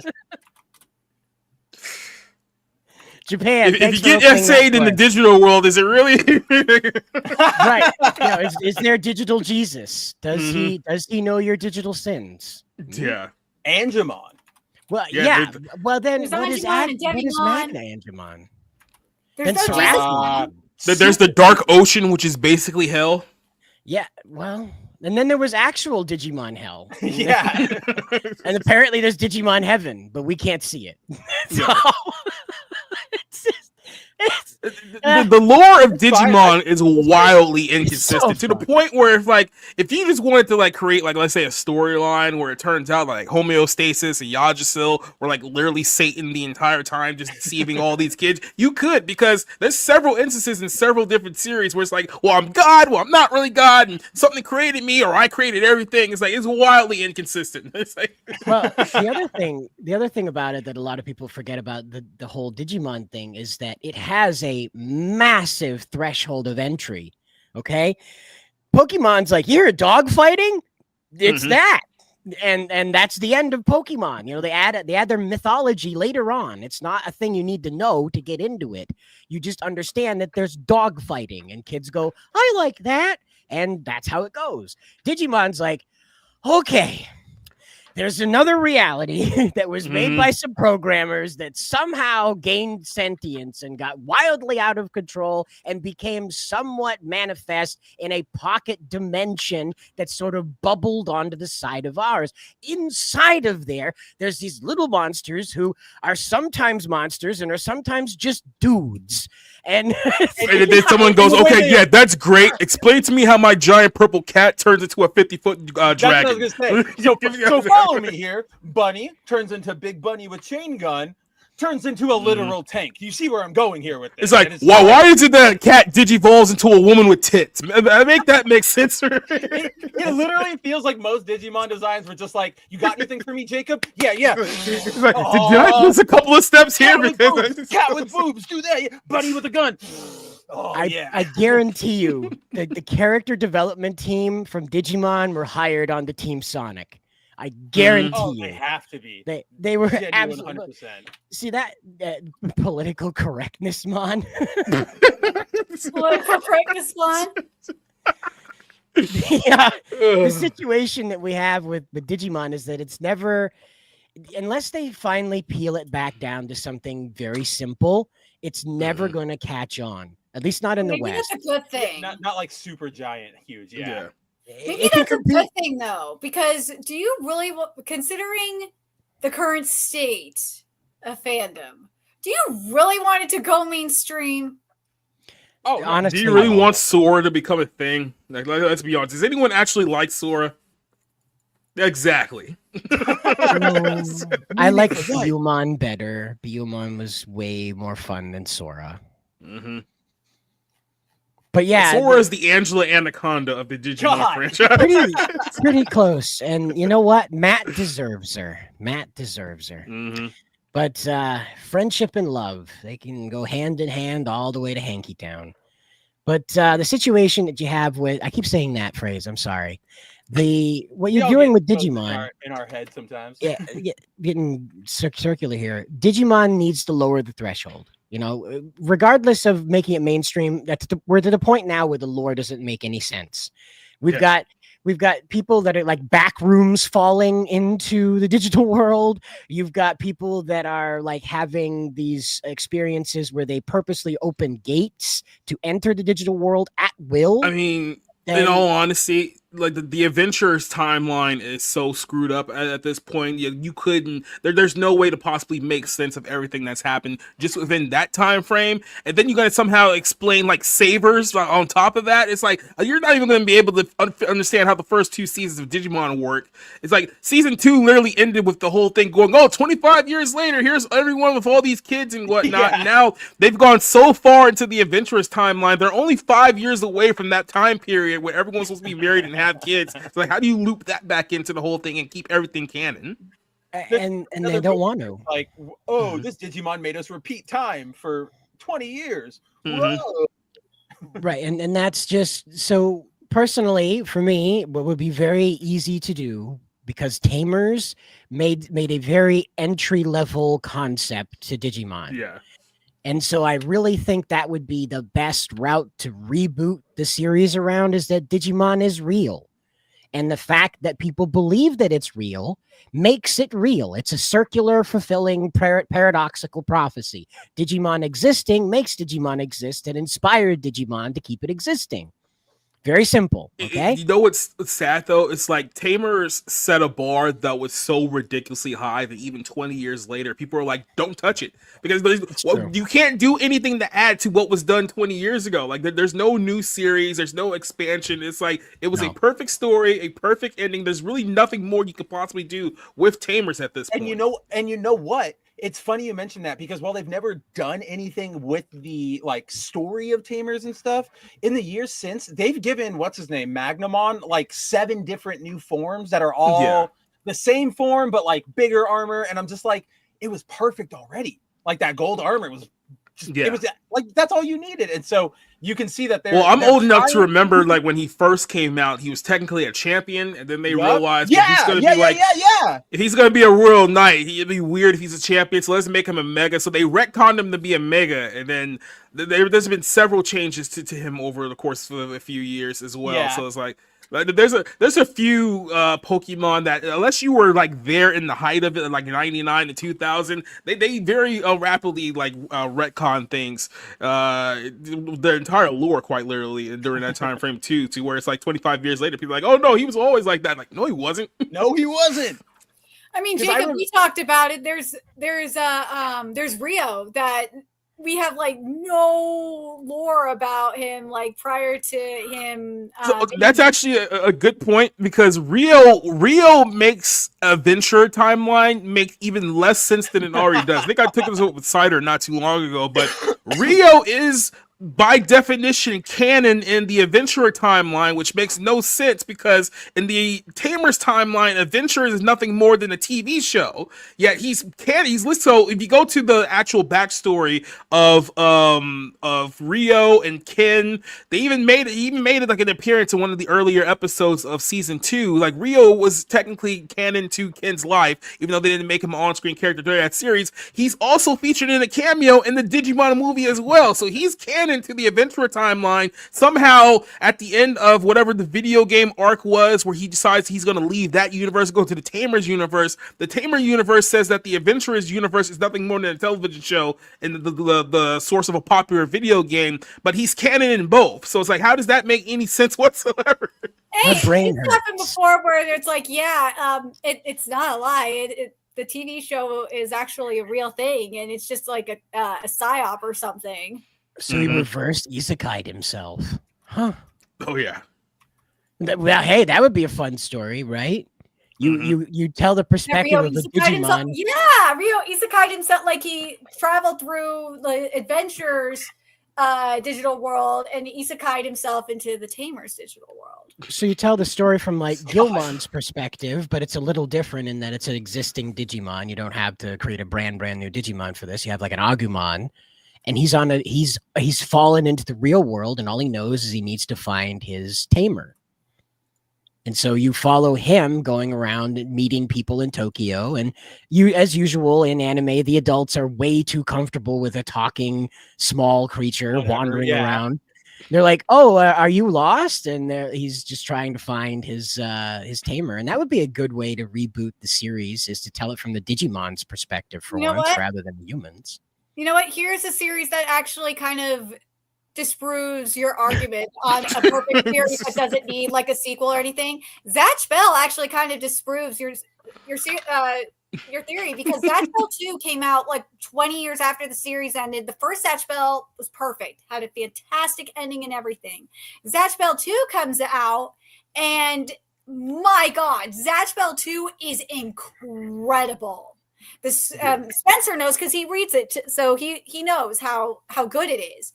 The way Makoto has written the story, it's not like a complete retreading of things. There's a fantastic villain. You have like, I'm spoiling part of it yet, so you have to deal with it. The demon world has been destroyed essentially, and the majority of the demons are dead, quote unquote, and now you have to bring the users back together and destroy the threat. That's what's happening here. You could have something similar to that in Tamers. You could do something similar. where the digital world is basically being destroyed, and you have to, where Gilmon comes out. Well, here's your problem, Nerdigans. It's like, in order to bring two universes together to even create a canon where they can both exist, you have to at least get one of them actually right in the first place, right? No, and the problem with Adventure is Tamers. I'm not saying Adventure. I'm just saying specifically for Tamers. Yeah. If you were going to do a sequel for Tamers, it's you because you were saying because it's been 20 years. It's 20 years later that can't happen. Zatch Bell actually said, and it had a perfect ending. Zatch Bell disproves your theory. There's a way to do it's if it's written correctly, you could do it. Oh yeah. You just have to have a big enough threat, and you have to have it just not retread the same thing. Retread the same. I'd say from the Tamer's perspective, it's a lot easier to kind of make sense of it. Like I said, it was basically a one shot. Like I said, if you're trying to interlink that with Adventurers, with all the other canon that already, like, first of all, remember this whole thing apparently started because one night a Greymon and a Parrotmon fell out of the sky and started fighting like Godzilla and Kong style, and then they went up into the sky. Any kid who saw that became a Digidestin. Except for that wasn't true, because we just did a 02 movie that proved that some other kid was actually the first Digidestin, not to mention all the World Tour kids that we don't talk about anymore. They existed as well. And then that gets us into the first series of Digimon, where Kari somehow became the light bearer, but then later on you figure out that homeostasis was controlled the thing the whole time, even though he was created. So it's like, when you get to this point, then you eventually start looking like Charlie Day in this picture here, where you're trying to make sense of just like absolute nonsense. Yeah, It no, really- like, this would be it's like, like nah, you know, if there is a Tamer sequel, it would probably be, and I'm just thinking it like how it's if it's like Zatch Bell 2, because of how Rio left and everything, you would have like the digital world being practically destroyed, and you'd have Rio come out of the digital world and try to find everyone and bring everyone back together. Yeah. Or I will say this too, you know, with all the talk about, you know, Tamers and Adventurers, you know, like I said, Savers is out there. Savers was pretty solid one shot too. I mean, it wasn't obviously up to the level that Tamers was, but then again, what is? But for a one shot series, they actually did pretty damn well. And I would, you know, if you want to look into digging something up and trying to make something out of that, you can always do that too. I just hope that whatever they make for a new property, that's the next Mon thing, you know, where like child with dog fighting creature. I just hope that they simplify it, not for the sake of the kids, just for the sake of longevity. Because even Pokemon falls into this now, where there's just too many gods, there's too many hierarchies of power. The mega forms, and then There's too many Digimon that make, you know, teenagers sexually uncomfortable. Too many Pokemon. Yeah, You've seen some Pokemon recently who had some suggestive art. We do know that it's clearly the Pokemon is the one that really gets their goats, if you will. Yeah. Yeah. Lucario is a particular favorite.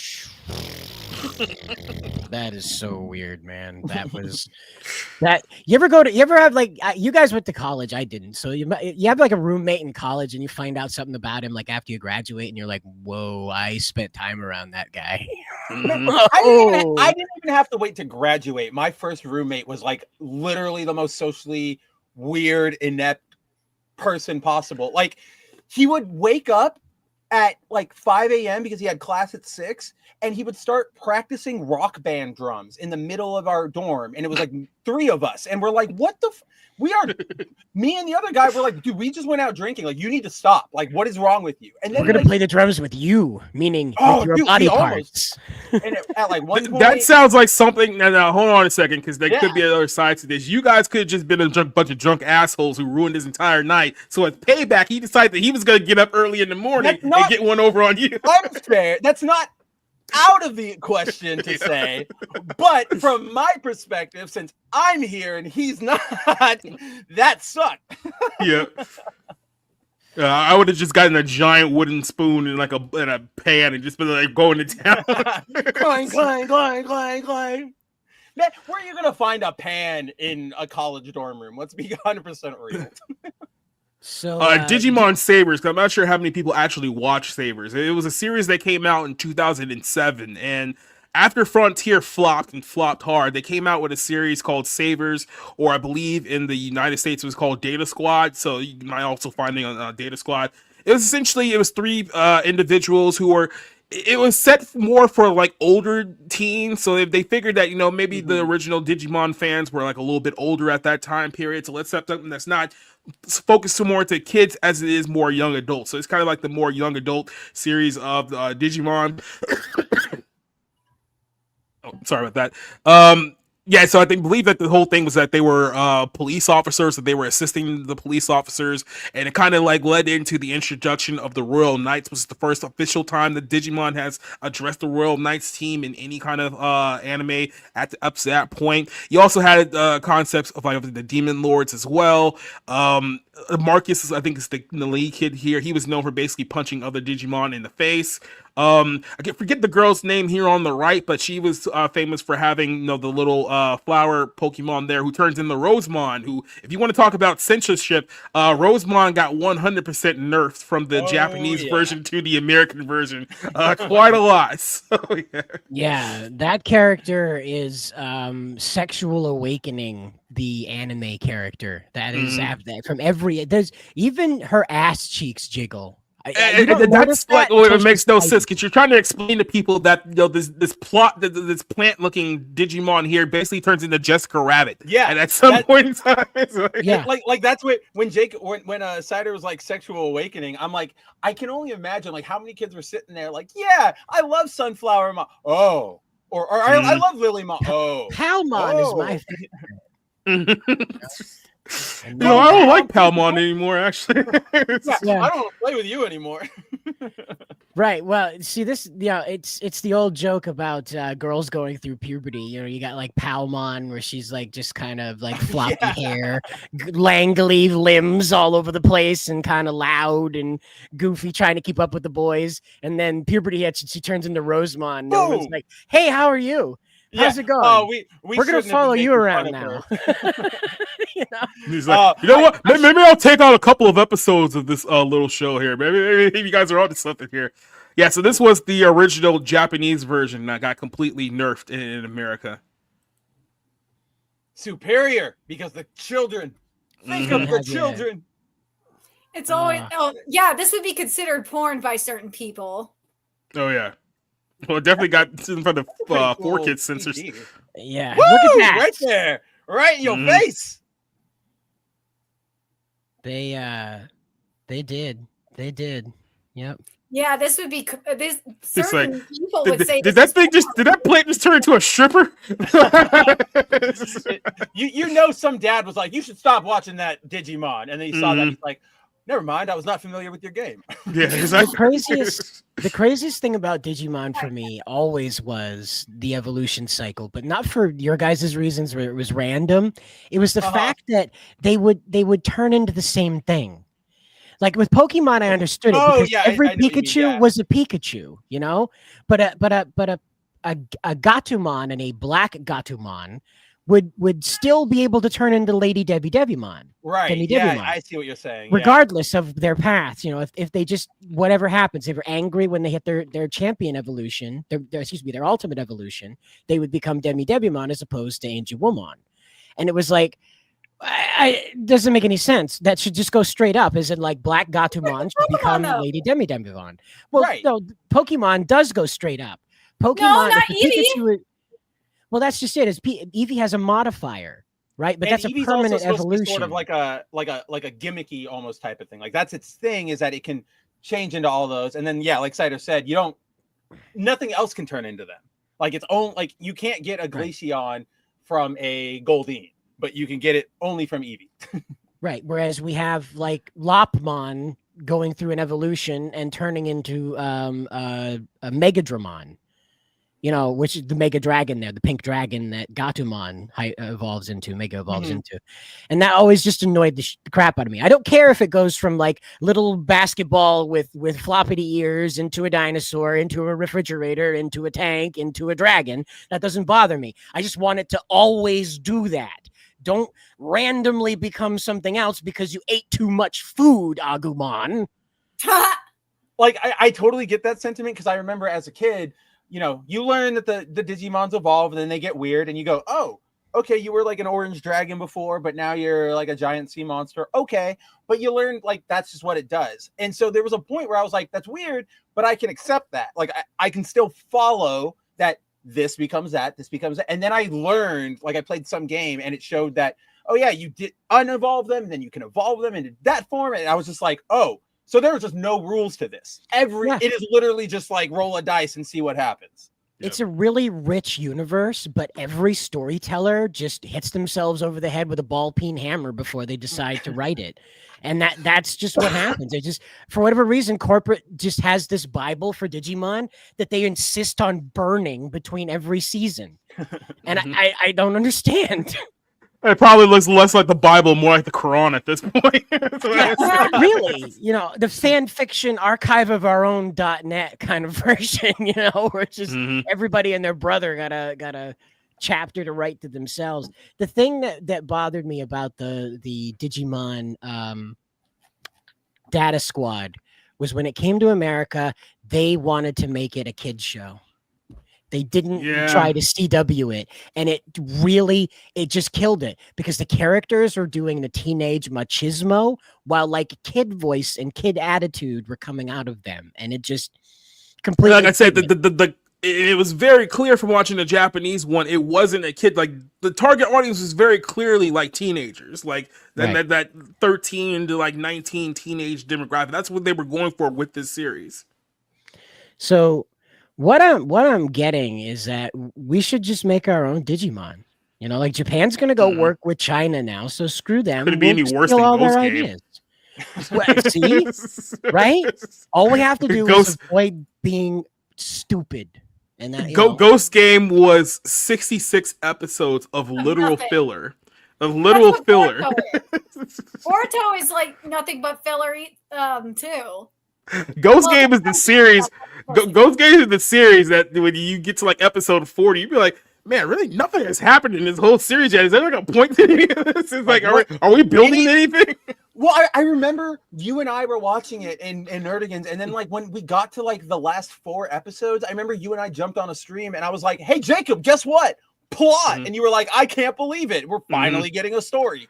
And it's about to end. Yeah, and then like the last episode was like, oh yeah, I was warning you about a great battle that is to come. It's like, when is it gonna happen? In 2,000 years. I was like, what the fuck are you telling us for? Question mark. Yeah, we are far too early. It's like literally none of us are gonna be alive by the time this takes place. It's like, well, this is the whole point of this episode. Like, what are we doing? So literally, if you have not seen Ghost Game, this is basically the layout here. They decided that, hey, look, we got a lot of Digimon here. Let's kind of play up to the horror elements of Digimon because no series has done that. And you know what? No, Jacob, slow down. What? You said horror too fast again, and we just got done talking about Digimon strippers. All right, we slow it down a little. Horror, not horror. But no, so they were thinking, okay, let's do a horror genre of Digimon, which, look, there's plenty of Digimon that works if you actually, put a proper story together. And you can do elements with like Piedmon and Myotismon and things of that nature that actually work out very well. Even like I said, 7 Demon Lords, they're already ready there to go. So it had potential as an idea, and it started off pretty decently introducing some of the characters. They did the typical like 10-15 episode introduction to everyone, which they do normally for series like this. But then as the show goes on and on and on, so here's basically every episode from like 2 down to 65, right? Some evil Digimon is somewhere out there terrorizing people or like putting curses on people and whatnot. They investigate, they find out what it is. There's a short battle, and then halfway during the battle, they realize it's some sort of misunderstanding, and then the episode ends, and it just goes on to next episode. This happens throughout the entire run. By the time you get to about episode 40, you're like, man, there hasn't actually been like a plot that I can put together here in any of these episodes. It's like that there's one character that kind of like arrives and then comes back again. He won't see him again for like another 15-20 episodes. Then he shows up again, then he goes away, and it's kind of like, are we doing anything with this guy? It's like, so by the time you get to like episode 60 and there's only a handful of episodes left, you realize nothing has actually happened, to the point that if they were even going to try to string this along somehow, like to be like, oh, this was the plan the whole time, it's not going to make any sense because nothing has happened. And that's exactly what happened. The last 2 episodes, the character, the villain of the series finally pops back up, and it's not even like a shock that they were the villain the entire time, because it's like you could have figured it out pretty early on that was the bad guy. Obvious. Yeah. And then even then, they only actually like beat him, like defeat him. He goes away. He's just kind of like there towards the end. He's like, he's defeated, but he's just like, okay, we'll let you go with a warning, I guess. You know. And then he kind of just he gives up from like being beaten. Like imagine if you went out and you played a football game and you lost, and then you were like, I'm never playing again. No, imagine here's something for you Dragon Ball Z fans. Imagine like Majin Buu and Evil Buu split, and then after that happened, all the Z fighters told Evil Buu, now you get. Get on out of here. Exactly. and then that's the end of the series. It just ended right there. I kind of want to see Mystic Gohan just do that whole badass arrival thing, walk up to Teen Buu and say, "Get out of here." No, I'm telling you to leave. Go home. And then Boo just like, fine, I'll go. I don't want to be where I'm not wanted. I know when I'm not wanted. You can just see Piccolo and Goten and Trunks just like, it was that easy the whole time. All we had to do was tell him to go home. And then Gohan turns around and he says, the thing about Mystic Saiyan is that you're just not a retard. That's all. It's no superpower. You're just not a retard. After kicking Boo out, Gohan just turns to the camera and be like, you guys want to get some chili dogs or something? I'm kind of... So, Dad tells me chili dogs are pretty great this time of year. And then it just starts playing that Chala as the credits roll. It cuts to them riding on Nimbus, eating chili dogs. Crossover of the century. They summon Shenron just to get more chili dogs. So you have like there's just a big mountain of chili dogs, and Shenron's eating chili dogs in the background. Should we have wished Dad back? No. They just go back to eating the chili. Hey, chala. I would, but I'm really hungry. Right? But what about all of our friends who are dead because he ate them? Oh well, these chili dogs are great. Oops. It would have been funnier if, like, during the credits, like, the one character, like Yamcha's, be like, so is that it? We did all that for nothing. Just like complaining halfway during the credits, or just like somebody wakes up, like there's like an epilogue. Yeah, you're good now. There's like an epilogue, and 4 months later, like I don't like Android 18 pops up. She's like, "Oh, Krillin, we didn't get him back." Yeah, but she's like stained in chili dog, you know. Yeah. Chili all over me. Oh, we like, didn't get him. No, we didn't save Krillin. But man, these chili dogs are really good. Oh wow. The man, that whole Vegito thing would have been way different then. As was a big flying hot dog wiener instead of a little candy flying around and fighting. Yeah, right. A chili dog. I feel like this is a Sonic crossover waiting to happen because we're just 2 scenes away from Super Sonic showing up. Yeah. Honestly, that's the end credit stinger is that Goku wins, and then whoa, you want to share one of those chili dogs with me, and it's Sonic, and then boom. You know what? If China and Japan are going to team up to make anything, I demand it's a Dragon Ball Z Sonic the Hedgehog crossover video game where Goku and the gang at Z Fighters are up against Sonic and friends, and they all have super forms, even the most ridiculous ones like Hercule and the Ox King. They all have super forms. Ox King's always in his super form. That would be the joke, right? He doesn't move. He doesn't like power up or anything. Are you gonna power up? And he says, I already have. I am. Yeah. That's my secret, Cap. Or that's my secret, Goku. I always am. Right, and so I'm the guy Just that bring argues- Nappa back and bring him back a Super Saiyan 3, but he just looks the same because nobody can ever tell like what level he's actually on. No, he's got a fade. His He's got a mustache. fade.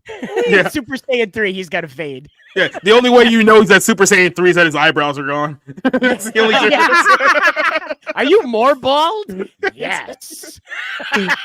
Like now you're like a Vegeta. cancer patient. Vegeta, I'm more bald. Mhm. And this is to go even more beyond bald. Yeah. If Vegeta just cries, please kill me. Vegeta. Mr. That's, Clean Ball. Yeah, we do have that on the docket. We got sidetracked talking about Digimon because we're vastly Throwing more monsters? engaged. We're vastly We more should probably get back into the topics. I think Angela Anaconda destroyed our show like she destroyed marriages. Marriages.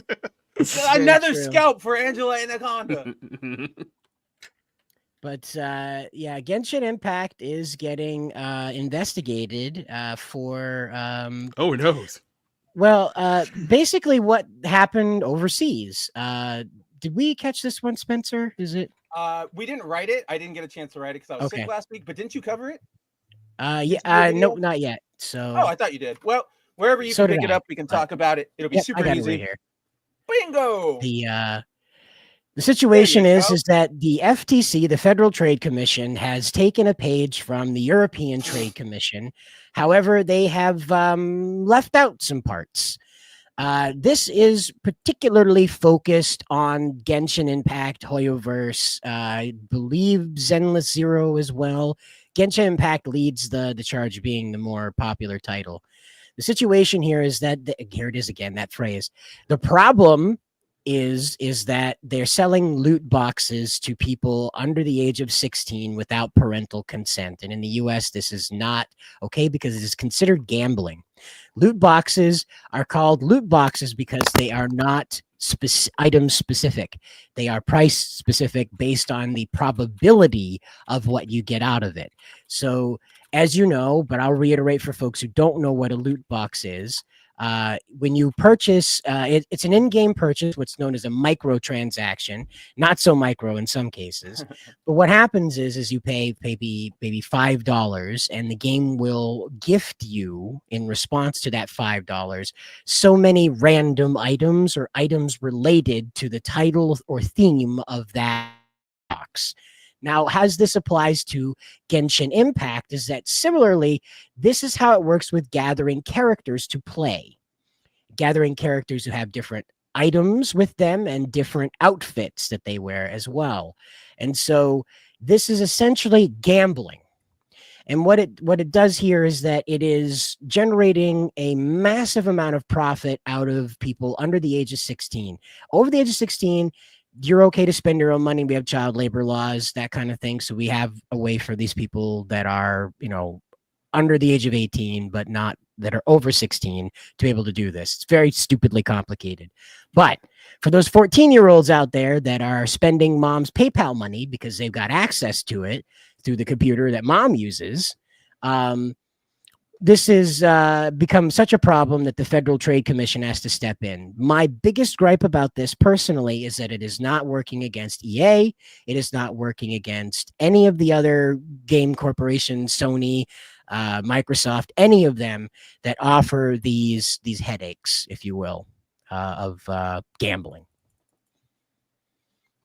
No, that is kind of the big weird problem here, is that yes, this is good that we are attacking such a predatory practice. Like this stuff should never be, it should have never made it into video games, but it should have definitely never made it into video games that are primarily aimed at younger audiences. And Call of Duties or your Overwatches or stuff, because these things, it's easy. It's so easy. There used to be, in fact, it used to be easier. You just had to push a button and it didn't even have to explain to you what it was doing.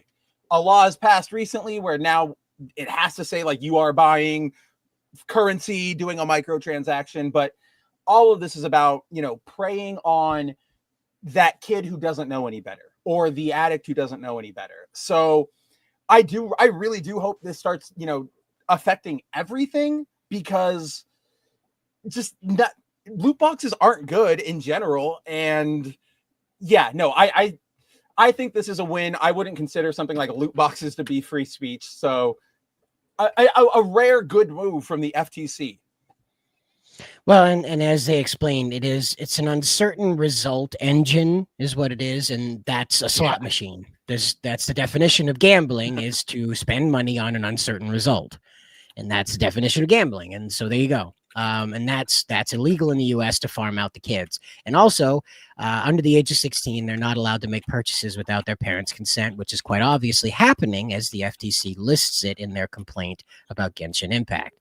Now, of course, Hoyoverse has made the typical response where they're going to review things with their legal department and respond to the FTC's claims.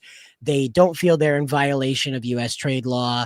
However, they're more than happy to review the claims made by the FTC. So what we're looking at is a bigger battle, which again, it might involve ByteDance too.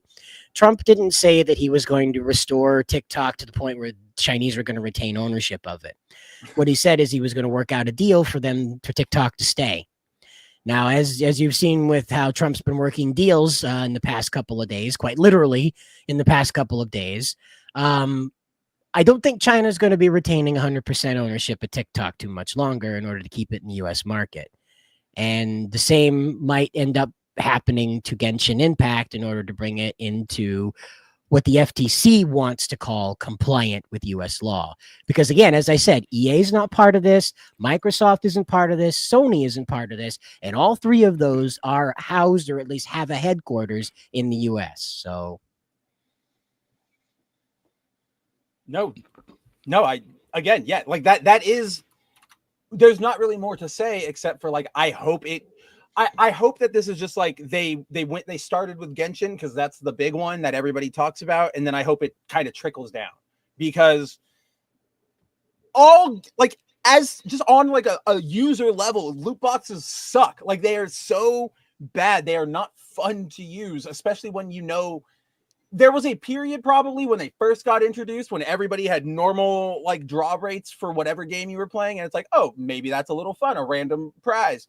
But now that you have to like pay money out to try and get the one card you want, it's ridiculous. Like Overwatch used to have loot. This is semi unrelated, but I want to bring this up and I don't know where else to bring this up. So Overwatch used to have loot boxes, and then they got a bunch of complaints, and now they went, oh, you don't like loot boxes? Okay, we won't do them anymore. But you know what we're going to do? We're going to start charging real money for everything. So like all the skins, all the emotes, like they're all way more expensive now because they went, fine, you won't let us have our loot boxes, but more the main thing I wanted to bring up is that I saw on Twitter earlier today they're doing some sort of anniversary event in Overwatch where you open some sort of vault and it gives you 4 potential skins that you don't have yet at very super like reduced prizes. But at least that's what they claim, because I've seen so many screenshots where it's like, yay, not really, where somebody gets, look at this skin and the original price says like 1,000 and then it's crossed out and right under it 1,000. So I don't know what I'm complaining about anymore. Corporate greed. Well, I think Xavier kind of encapsulates what the adults feel about this. He says, I get the whole addiction part of the Hoyoverse games since I mentioned the other one, but I just do it sparingly. I mostly just go with the $4.99 month pack for the in-game currency. And again, I buy the usage of the AI generators. So for like image and music generators, video generators, that kind of stuff. Yeah, it does have an addictive quality to it because you have like an instant response sort of thing, which again, for adults, it's okay for us to engage in. And I know that's the case you're making as well. You're not making it for children. I understand what you're saying here, but just for the clarification of what's on screen, I just don't feel that gacha is something that users under the age of 16 should be allowed to engage in. Genshin should come with a gacha system that is in-game currency only, meaning you have to complete tasks or in gold in order to spend them on the gacha program. That is the only way it should work. You should not be able to spend real money until you turn 16, and then you're good to go. And then you're good to go. you know, because again, that's how our laws work.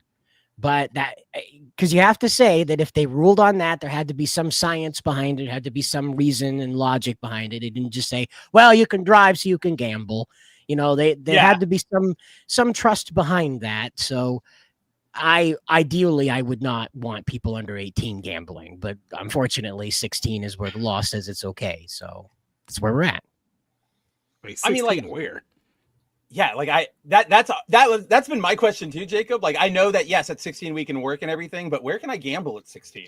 The feds claim that you must be allowed to buy like lotto tickets or something, maybe online gambling. Maybe that's It could have been what these corporations in America argued to have for loot boxes, is that's the lowest the government would go was 16 to allow online gambling in certain environments. You know, that may have been what the stipulation is. It didn't, as far as I read into the FTC's report before my eyes crossed, was that they were using what the EU defined as dark tactics to get kids to spend money, was that they would run them into a point where they could spend so much money from in-game currency, the gold they would earn, the experience, however it's translated. And then when that ran out, the hours they were available to continue playing were still there, but the ability to play with the bonus or to get new characters or to continue being, you know, fast growing in the game with these boosts that were previously available, you now have to spend cash to do it. And that's what the FTC has decided to jump in with the European Trade Commission on this one was that's a dark tactic and you can't do that to kids. 16-year-olds, you're fine to do it too. But if you do that to a 15-year-old, mister, you're paying a fine. I wish they could do that for, I wish they could do that for social media, especially with botted likes, because that's getting really frustrating because a lot of people are doing that are like 13, 14-year-olds. Trump and Elon. Where are they getting money to buy bots? They're stealing their parents' credit cards, probably. Yeah, it's a new world. It really is. It's not like it used to be, man, where like you'd steal your parents' credit card to get like a limited edition Digivice, you know. I'm talking about Digimon again. It's nowadays you steal your parents' credit card to buy a bot farm to like style all over some other idiot on the internet that cares about likes on Twitter, you know. You kids and your stolen credit cards. Back in my day, we had to steal cash like a man. That's right. That's right. Lots of currency, apparently. I had to shoplift. Do you remember the credit card machines that went chunk? Do you remember that one? They had to create a physical paper receipt. Oh my god, yes. Remember back in the day when you actually had change? Remember coins? Remember those were a thing? Do you remember prosperity? Remember prosperity? Do you remember money, guys? Do you remember money? Do you remember when we used to go to a gas station and an oatmeal pie was only 25 cents? Do you remember you used to find that money like in between your couch cushions and it was like a little treat instead of like, thank God I can make rent this month? Exactly. This is turning into a campaign ad pretty quick here. Jeez. You know. Remember the days you go to Frito-Lay? Damn high. Remember the days of Frito-Lays when they made those lime and chili Fritos and they were only $1? Now that same bag of chips is like $6. Oh my goodness. He remembers. And they used to sell sodas on campus. Mm-hmm. Yeah, I remember that. I remember the sodas on campus, and then like it was in 6th grade and my freshman year of high school, and then literally the next year they got rid of them, and people were pissed. They got rid of it my sophomore year of high school, and we were very, very angry. I see. Oh, and then they replaced it with like high sugar tea and lemonade as well. Yeah, like the Lipton stuff or whatever. And it's like dude, you didn't make it any better. There, that has 0 sugar. Yeah, it's like, exactly like you didn't make it better. So the parental bribe. The parental consent comes in with the parent entering their identifying information with the card. Now, if the kid knows all that information, again, they're not, they can't do much, but most kids don't know their parents' birth date to the year. They know it to like the day of the month. They don't know the year, you know? You'd be surprised. And well, again, it's a new world, you know, it's a new world. But what I'm getting at is that, like, apart from that, there's really no way to do it. There's no fingerprint identification they can run. There's no take a picture of yourself, facial recognition. They could do that, but that's not, it's for Genshin Impact. That's overkill. They're not going to do that.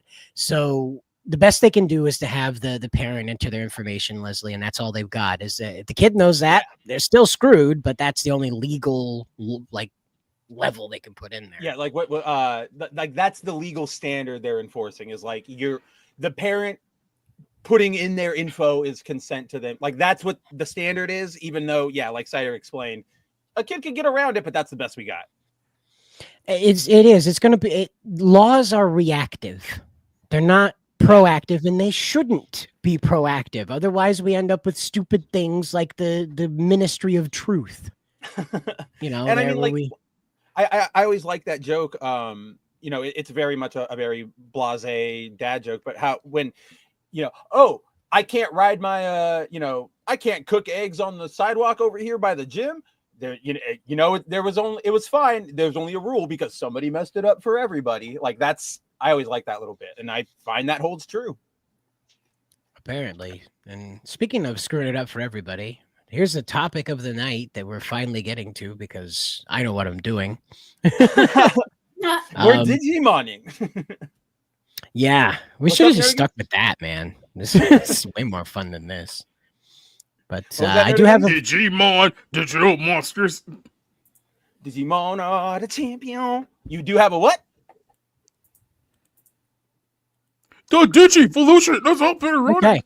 All right. I was just waiting for somebody to do their thing. I don't know what was happening there for a minute. We weren't sure who was supposed to talk. So I'm just going to play this before we get into this. The question. Did Elon Musk play this account to level 97? The answer is very simple. No. I will be victorious.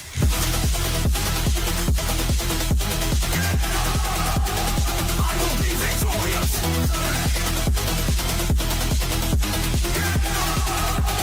I will be victorious.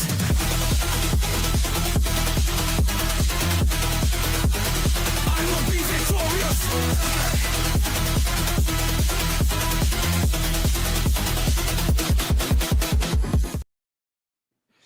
So that son of a bitch. You all saw that before the show, right? Mm-hmm. So that whole thing is over with now. Elon lost all of his kvetching, if you'll forgive the term. Yeah. All of his whining, if you will. All of his bemoaning of Asmongold, calling him out of control, saying that he is not a good gamer. Yeah, he's bad at video games. He's a controlled man.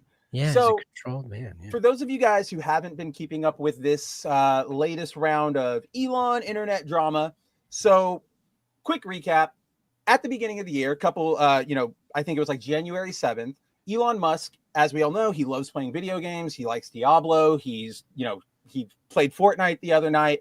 So Elon goes on to, you like that? So Elon on January 7th, he goes on Twitter X and he starts streaming himself playing Path of Exile 2. And yes, it's him. You can hear him talking. He's interacting. There's no doubt that he's actually playing the game in that stream. But people who are watching the stream started realizing like this, he claims to be, his account is one of the top ranked accounts in the entire world. And yet he doesn't seem to know very, very basic things, right? He would pass items that are end game level, like super rare. He would throw away amazing equipment just because it wasn't, on his level, even though that doesn't really matter in Path of Exile. So with that, a lot of people started going like, what is going on here? This is a little weird. And then we got a sort of mini deep dive from a YouTuber named Quinn TV, who kind of basically explained that aside from Elon's weirdness with his gameplay, the fact of the matter was that his account, Elon's account, was like level 98. And the only way you can do that in Path of Exile 2 is by like basically living, breathing, eating, sleeping the game. So the way the game works is that up to a certain point, you get standard amounts of XP. I think it's like level 20. After that, each level starts requiring way more. And, we've all played Pokemon. We all know that that's how games typically work, right? 100 XP to get to level 5. Level 6 is going to take 110. But this is like you start, level of 20, 100 XP, level 11, 4,000. Like, that's how big these gaps are between level gains. So to get to level 98 means he had to have been doing this all day, every day since the game first came out at the end of December. And just by the sheer fact that we have seen him outside, right? He's made personal appearances, places, he's done interviews. That alone was enough for everybody to go like, you're not playing this game. Like, you clearly have somebody on, like, working for you, playing the game, and then they just hand the keys over to you and let you stream and play the game, which, you know, that there is literally nothing wrong with that. If at this point Elon had come out and said, like, yes, you're right, like, I do have people who level it up because I just really want to play and I don't have the time, I don't think any of us would be talking about this. We would have been fine, because, like, even me, a noted un-Elon fan, I would have just been like, yeah, that's fine, like, he's busy, like, I don't expect him to do that. But the problem was, after I am the greatest gamer on the earth today. that is kind of the problem, is that instead of, you know, responding to all this by just coming clean initially, Elon started attacking people. And the main person was Asmongold, because Asmongold watched the recap video from Quinn TV. He, as you saw in the clip, he turned to his audience afterwards and said, no, Elon's definitely not playing. And then he issued a challenge to Elon saying, Elon, very simple, just play the game on stream with a face cam. It's like, just do that. Show us that you can play like the first stage and I'll be quiet. Like, you know what? I'll even help you out by, if you do that, I will stream on X for an entire year, which he was going to multi-stream, but that's still a really big get for the platform and the revenue and all that stuff. After that video, Asmongold makes that challenge, a bunch of people start coming out of the woodwork to defend Elon Musk, from streamers he's worked with to Grimes, his ex-wife, or were they ever married? I don't remember, but the mother of his child. But a lot of these people start coming out and they go, oh no, everybody accusing Elon, they don't know. He's really, really good at Diablo 4. I saw him play it. I know he's good at Quake. And it's like, these are all things we knew. Like, we've seen him stream Diablo 4. It is a recorded fact that he used to be a big Quake player way, way, way back in the days of like early PayPal. None of those games have anything to do with Path of Exile. It was such a bizarre phenomenon for this, like, these past few days, to see everybody who defended him basically going, yes, he leveled his Path of Exile account because he's good at other games. It would be like me going like, oh yeah, I'm a great quarterback because, you know, I was a great goalie in soccer and I hit a couple home runs in baseball. Cool. They're both sports, but they're not really related at all past that. So one such streamer who came out, I believe his name was Scream TV.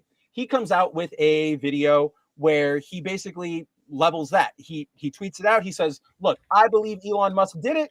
I believe that's his Path of Exile account because he loves video games. Elon, obviously, you know, noticing that this is somebody on his side, replies to this individual and kind of just starts going at Asmongold.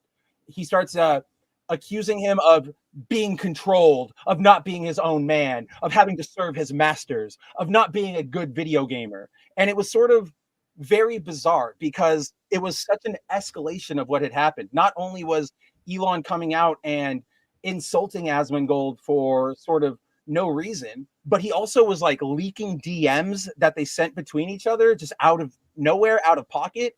And it was a bad...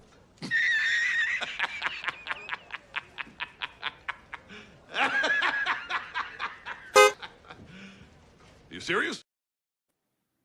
Beep.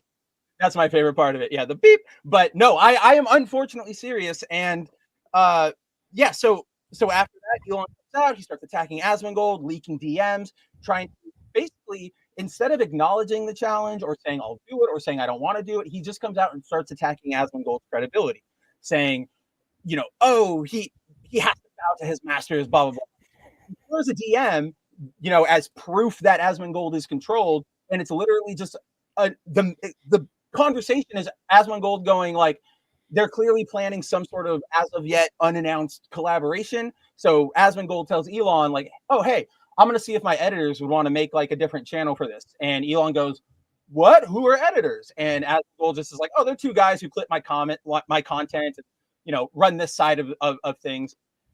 That they are his employees, but Elon, for some reason, whether through regular ignorance or like, what's the word? Like intentional ignorance.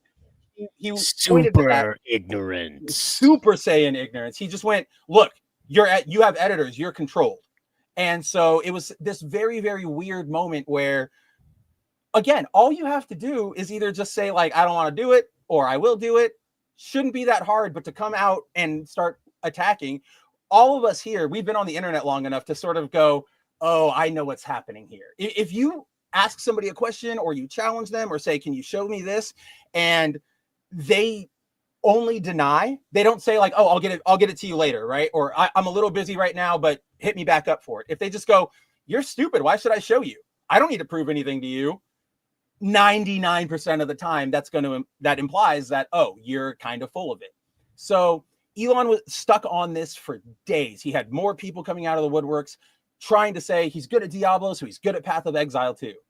Then this is where the story gets so odd to me, because another YouTuber goes ahead and he messages Elon to, try and get some information about this situation, gets super lucky, and Elon decides to message him back, and they start a little dialogue. And so the streamer just straight up asks him, have you ever, boosted, had anybody help level you on either of your accounts on Path of Exile 2 or Diablo 4? And Elon just goes like, yeah, of course I do. You can't beat the Chinese unless you do it, or you can't beat the players in Asia unless you do it. And it's like, wait a second, you just spent the entire week saying, no, I definitely did this. And you attacked Asmongold only to later come out and be like, yes, I was lying. But not only did he come out and admit that he was lying about Path of Exile 2, but he randomly brings up Diablo. He just out of nowhere goes like, oh yeah, and I do it for Diablo 2. And it's like, nobody asked, like, we all kind of believed you. Like, I was like, you are a good Diablo 4 player. I'm not doubting that. And out of nowhere, he prematurely truthed, Spencer. That's what happened. He prematurely truthed. He really needs to see a doctor about that. In men of his age, it can be a very, very big problem. It comes on quick. It comes on quick. Yeah. Catches some fellas by surprise. Gets you by surprise, making a surprised look on your face once you realize what you said. But then, yeah, so he comes out, he says, I definitely do that. And then he just, that is sort of what the situation kind of is at, is he came out, he said, yep, I definitely do that. I have to do that. And then the streamer asked him, like, do you think you should apologize and like come clean? And he went, I have nothing to apologize for. Why should I apologize? And one thing I want to note is that Elon is running this defense. Like, the narrative he's trying to say, as you can see in the messages exchanged between the two, is that like, he's trying to go, I never claimed I was a top Path of Exile 2 player, but I want you guys to know, like, that is one of those word games that we kind of see from the Neo left a lot, because Elon didn't say, hi, Cider, Jacob Nerdigans, I'm looking at you in the camera. I'm one of the greatest Path of Exile 2 players. But he still went on, streamed himself using that account, didn't explain to anybody that, oh yeah, I've had help, and continued to sort of act like he was the only person using that account. So ergo, you're, lying to everybody about being a big Path of Exile 2 player. Now, in the grand scheme of things, and whatever disasters Elon is going to bring us in the future, this is kind of a nothing burger. Like, this is not really anything about what his future companies are going to do, or Doge, or any of that. But I think I've been seeing a lot of people in Bounding's comments, either on the article or on Twitter, going, why are we talking about this? It's not even really an issue. We have so many more important things to focus on.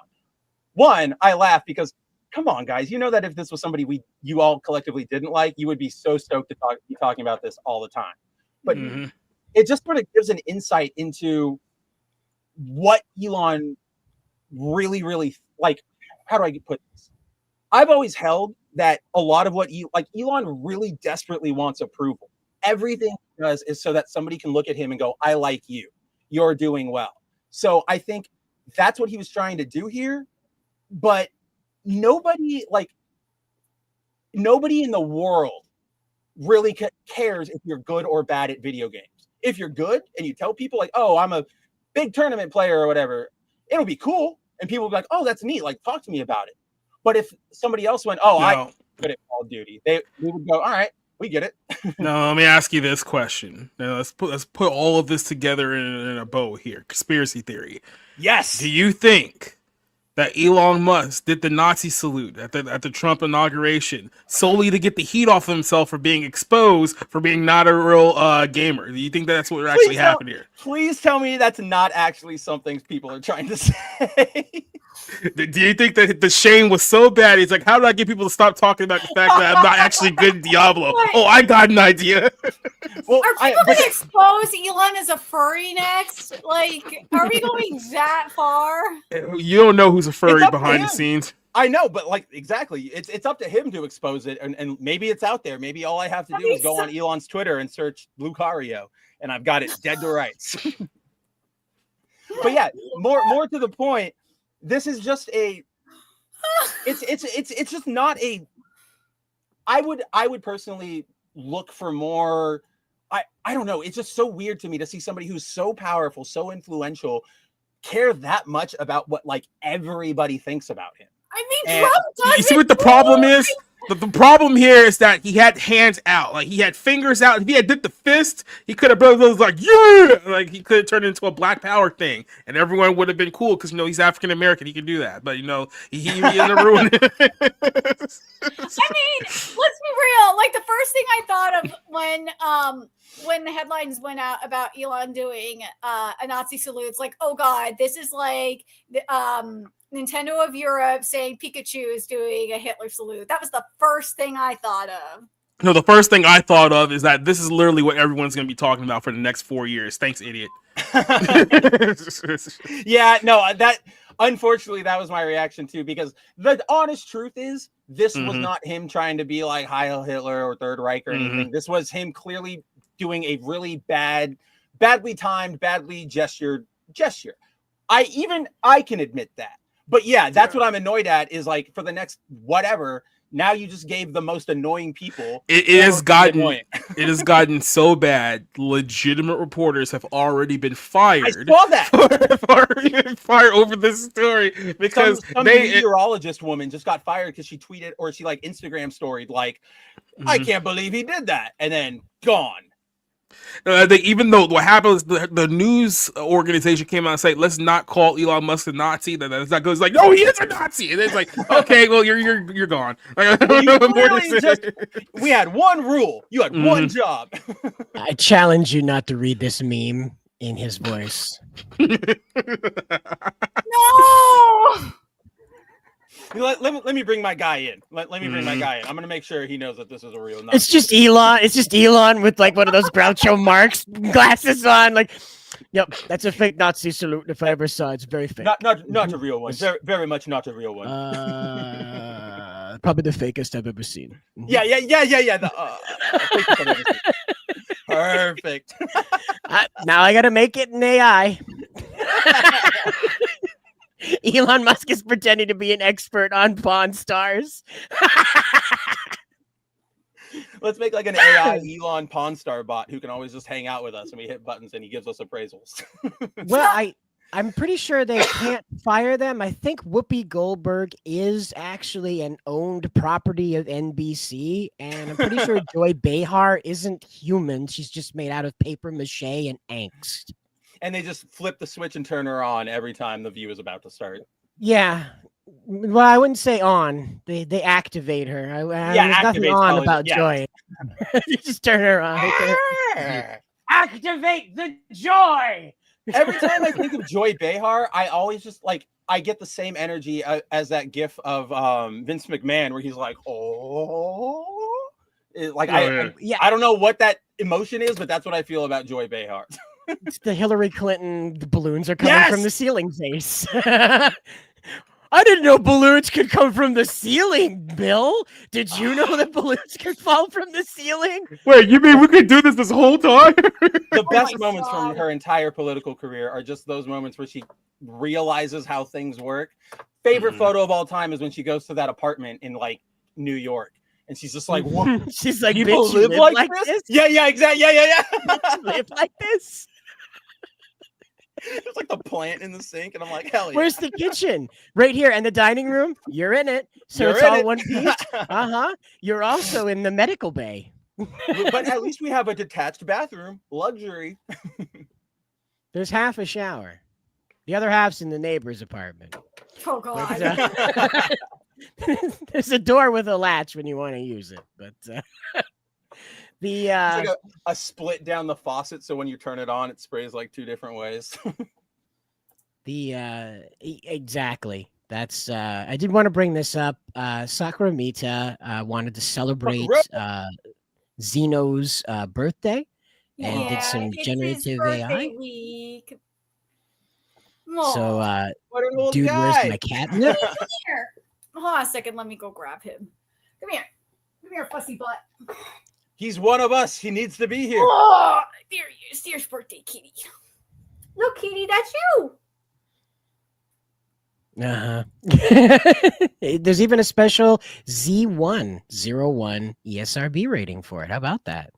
Yeah, kitty. Oh, that means we're banned everywhere. Look, kitty, that's you. That's you, kitty. How old's he turning this year? 7.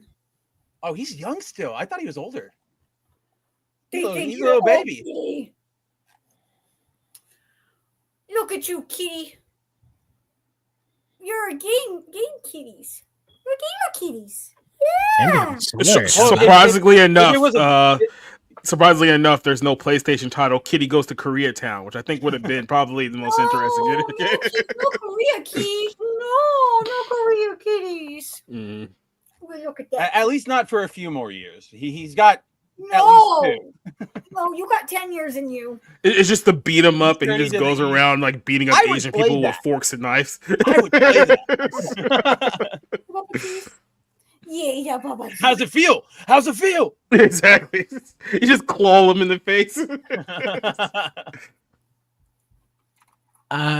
Yeah, don't know what we're talking about. Recap. Oh, that last week was my channel's 10-year anniversary. They know. Oh yeah. Okay. We know. We're excited. Yeah, we totally knew right before he told us just now. I at least knew because we're still working on the anime show, and she wanted to launch it this week for the anniversary, but I was like super sick, so yeah. No, that's awesome that you've made it that. I can't believe you've been on YouTube for that long. I know YouTube decided to suppress my channel though, so it is what it is. Before basically they teamed up with Twitter. Oh yeah. Yeah, YouTube was suppressing my content long before Twitter was. Oh, so they're hipsters. To a point. Much. So Nerdigans, before you got shadow banned or whatever, what was like your best performing content or subject or single video? It had to be one of my anime live reactions hit 30,000. That's pretty dang. What anime was it? I think it was one of my Natsume Yujin Chao live reactions. Oh wow, that is not the one I was expecting. Yeah, but see, this is what I'm talking about. Everybody knows you're the source for anime. Yeah, but like I actually like doing my anime live reactions on Patreon a lot more because I could actually show everything on the screen and not worry about getting copyrighted. Yeah, get like instantly dinged. Yeah, it's been a lot more fun for me to do it. It just sucks that because of how Patreon is to boot and everything being shadow banned, like I barely get views there too. So it is what it is. I'm trying my damnedest. I mean, I started rebuilding my Patreon this past year, so it's a work in progress. But I just started there. Yeah, I mean, since I started doing my Patreon stuff, I uncovered a lot of botched localizations, which was not fun to see. Not fun to see. And the thing that not sucks fun to see, but good for content. Well, good for content, but the thing is that no one sees it. Oh yeah. And like I'm like the only person that's pointing it out, and then when I do post it on Twitter, I'm shadow banned, so no one sees it either. No, nobody's seeing anything. You're gonna have to go back to like I don't know what Friendster. It's frustrating. What the hell is I pay for Friendster? Twitter too. That's like the even more frustrating part. YouTube, I'm getting shadow banned for free. Twitter, I'm paying. Yeah, I'm paying $8 to be shadow banned. Dang it. Mm-hmm. Friendster was like this really. Friendster. So at the very boom of like all the social media sites, Friendster was the one for old people. You know, like how Facebook is now. Even though it didn't exist that long, it just kind of really. The kids went to MySpace and the old people went to Friendster, and then everybody went to Facebook. Yeah, I started off with my well, I was in the chat rooms first, and AIM and Yahoo chats first, and then I went into MySpace. Friendster was the one social media app that collectively we all just went, nah. That's nice. That's nice. Yeah. I'm gonna go over to MySpace now. Our governor was so smart. He decided he was going to give middle schoolers the Apple laptops, right? You remember those white glossy laptops? So he gave all the middle schoolers in the state laptops, and they were connected to the internet. And what do you know? That went so well because kids don't have odd questions that adults don't anticipate. No. Who needs parental controls? These are little angels. What would they possibly do with 2 hours worth of back-to-back study hall? And other than great works, surely. And so what ended up happening with that was that he didn't provide funding for it to go on to high school. So after you get comfortable doing all your work in this laptop integrated learning, surprise, you're back to pen and paper, asshole. Welcome to high school. It was amazing. Is this the same governor that you still have problems with? Or No. Okay. This is Angus King. He's a senator now. Yeah. Oh. But yeah, No. they do that. Failing upwards. Yeah. Apparently, We didn't governor's get that better. at all. We had to learn Apparently- how to type on like big ass the old school Windows PCs. Yep. We had the laptops in middle school only. So my parents bought me the laptop. I bought me a Windows laptop to go on into high school with because it worked really well. So, you know, when the school was like, we're not sending him on, my parents were like, what did you do to my child? You got him ready for computer learning and then said, psych, and then you know, you know? And so I what ended up happening was these kids at school, the teachers wouldn't, we had this thing called Best Blocker. I don't know if you guys had this on your side of the continent, but Best Blocker was just basically a parental blocker that the state ran. So like the whole state had this like communal fuck you system. Okay. So like anytime you tried anything, it would learn from it and spread it around. So it was a race. Where could you go before the Best Blocker got there first? So we had we had like the AIM chats going on inside of the study room. Like you're in the middle of geography, whatever class, you're getting like AIM messages from your friends. You're not paying attention to a damn thing. You're just, I know. Yeah. Send me that link. I'll download that here. I got it. Put it on the CD. We'll spread it around to everybody. So we're all playing. It's not online games. We can't do that at this point. But we're local all multiplayer. playing. Yeah. Yeah, we're all playing regular games like individually on our computers that we ripped off the internet before the Best Blocker blocked it.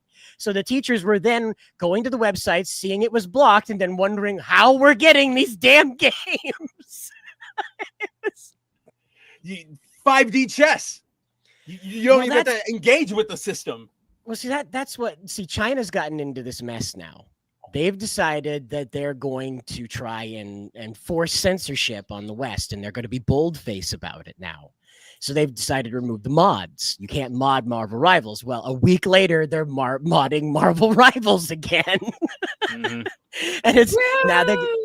Yeah, and I told these guys when I made that video about them censoring the genocides in China in the chat, and I said they're just going to end up banning the chat because they're going to invent new phrases that mean the same thing, and eventually all languages will be banned because they'll find a way in every single language to say Tiananmen Square. It really is that easy. Yeah, just use a different language. I still use Elite Speak to get around like in-game filters for stuff. Like using the ASCII art or whatever it is. I look retarded, but at least my message gets out there. At least I can tell you to delete your account. Nah, I just go straight Modern Warfare 2 rules. It's like I'm just gonna go for it. It's one of many reasons, in my But then opinion. it just blanks out, and they don't see what you say. So you got to be like, I'm hating so hard. I need you to know this. Mm-hmm. Oh my god! So this literally just happened. That Sony Santa Monica had to come out and like back up a lot of peers. I don't know who or what that. I don't know what that is. You don't know who Alana Pierce is? You know, I know who she is. I don't know why. What do they need to back her up? She basically a couple of days ago she had to and I sent the tweet to Cider. Basically she had to address that after trolling for the past week. She was saying that that people that were criticizing her were fake gamers, and she had to come out and say that. I'm aware it's fairly pointless to address this, because if you fall for the BS, I think you're actively chosen to. But yes, I was a writer on a AAA game at Sony Santa Monica for 4 straight years. I created characters, developed main plot lines, wrote levels, etc. And I work with hundreds of people who can and do support this. And anyone who tells you I fabricated this or only worked on a cookbook is an idiot.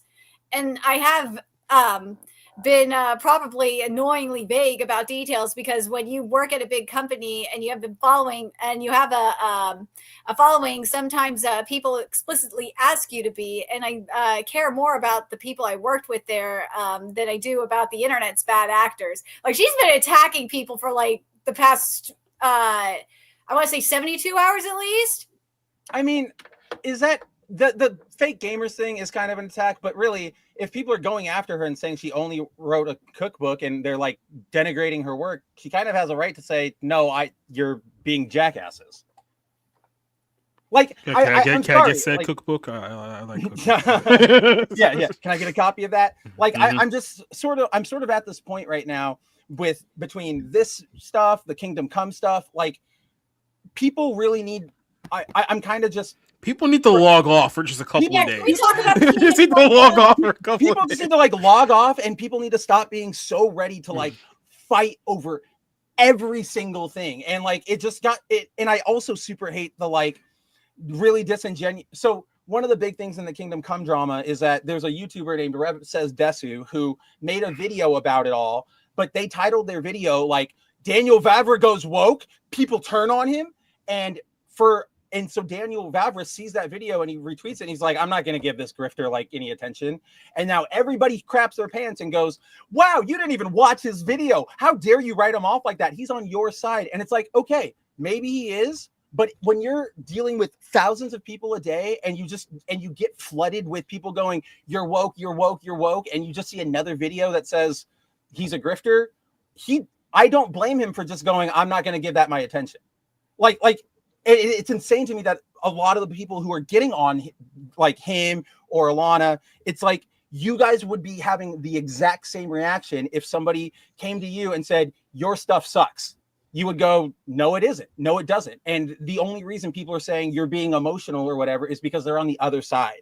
And it's just like, we can criticize things like Alana saying you're all fake gamers in response to this, or we can criticize things like Vavra being a little coy with what exactly was in Kingdom Come 2. But to just go, people are doing the thing where it's like they're trying to goad you into coming at them. And then when you do, they go, whoa, why are you coming at me? I never touched you, dude. I was just, saying words. And it's like, you're being disingenuous and we all know it. But the thing is with the Kingdom Come stuff, like from what I've seen, it's mainly people that are accusing the game of being woke and whatnot. Mm-hmm. It's mainly people who are not even who've never played the first game and who were never even going to play the second game, and in some cases that are not even gamers at all. And I'm seeing and we see this in the anime and manga community too. And I'm seeing this happening in real time with Vigilante Boku no Hero Academia Legals, because Pop Step's design, they covered her legs with stockings, and I just noticed. I noticed it too, and I'm frustrated because that's censorship right there. That is, and. You have these tourists there saying that, you guys are pedos for wanting to see like a 14-year-old being scantily clad, the usual suspects. It's like, dude, it's a fictional character for one thing off. Yeah. But like the other thing though is that you have people like confirming that that they're Taurus and that they never read the series, and it's just like, dude, you've never. And some people are just that are never going to watch or read the series. It's like, dude, you've never consumed this medium. Go away. Well, yeah, it's because it's something that they can just, you know, whether they're on the right or on the left, it's anything that these woke scolds can latch onto to just make their point. They care more about having a fight in the culture war than making any sort of real progress. I know that, you know, Jacob probably runs into this. I know Cider does, but you know, when we write articles or make videos about something like a drama thing or a bad thing happening, we get a lot of attention and everybody is up in arms. But if we ever make a video or an article that's like, oh, hey, guess what? Things are actually cool, or hey, everything turned out okay, nobody cares. Nobody cares about that, because what a lot of people on the internet want is to have a fight because they want to believe that they're main characters. When in reality, there are very few main characters on our damn planet. There's 8 billion of us. There's maybe 1,000. All of us are just normal, average guys. Nobody's going to look at you crusading against, you know, censor this anime I don't want and go, man, that is savior of the West right there. You know what I mean? But that's what they think in their mind. And it's so annoying across the board. I do want it over, Nerdigans, but it's just, again, call out tourists, whether they're on our side or against us, because it's not about this fight and all of the battles we have against, you know, like neoliberalism and woke or whatever. It's not about just replacing their authoritarianism with another one. And that's, we need to be good about, you know, call it out, say no, say get out of my face. Or you can just stand by, and let them poke porn themselves into oblivion. The gaming community, I will say this, is starting to recognize it.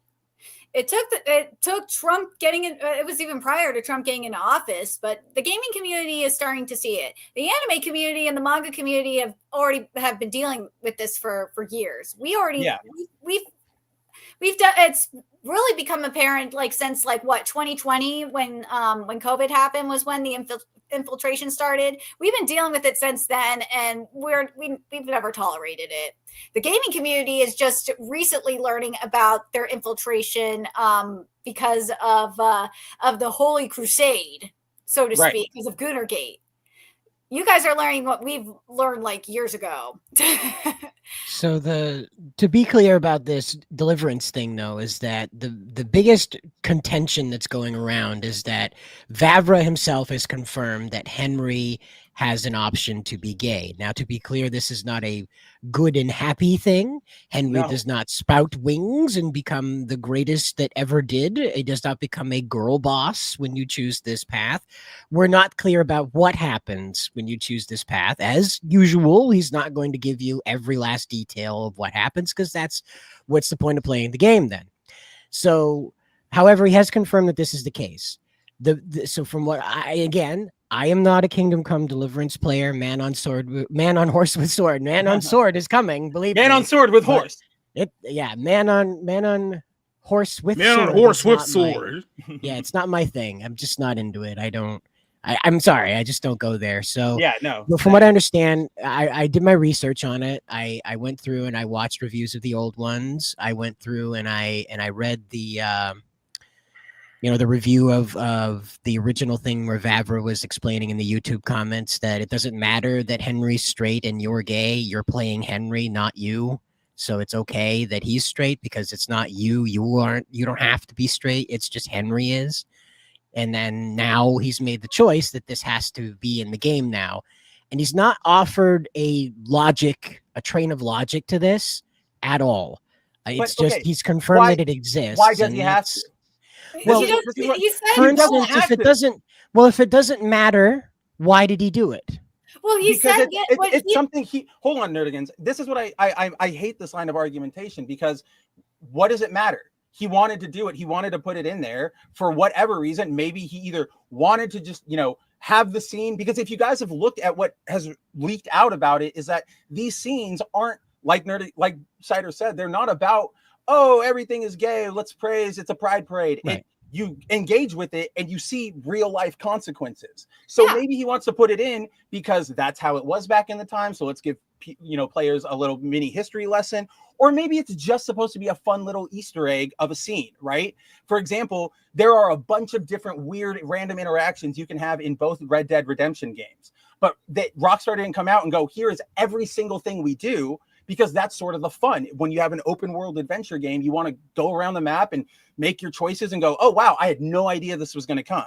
So that it doesn't matter why he added it. Because he's not saying I did this for a social reason, we should just be going, okay, that was your creative choice. Cool. Well, the thing is he was explicit about this in 2018 of why he didn't make the option of being gay for Henry, because Henry's a straight character. You can have straight sex in the first game. They complained that you couldn't have homosexual sex in the first game. And his response to that was a very, very long YouTube reply under the official Warhorse account explaining that it doesn't matter if you're gay in real life. Henry is straight.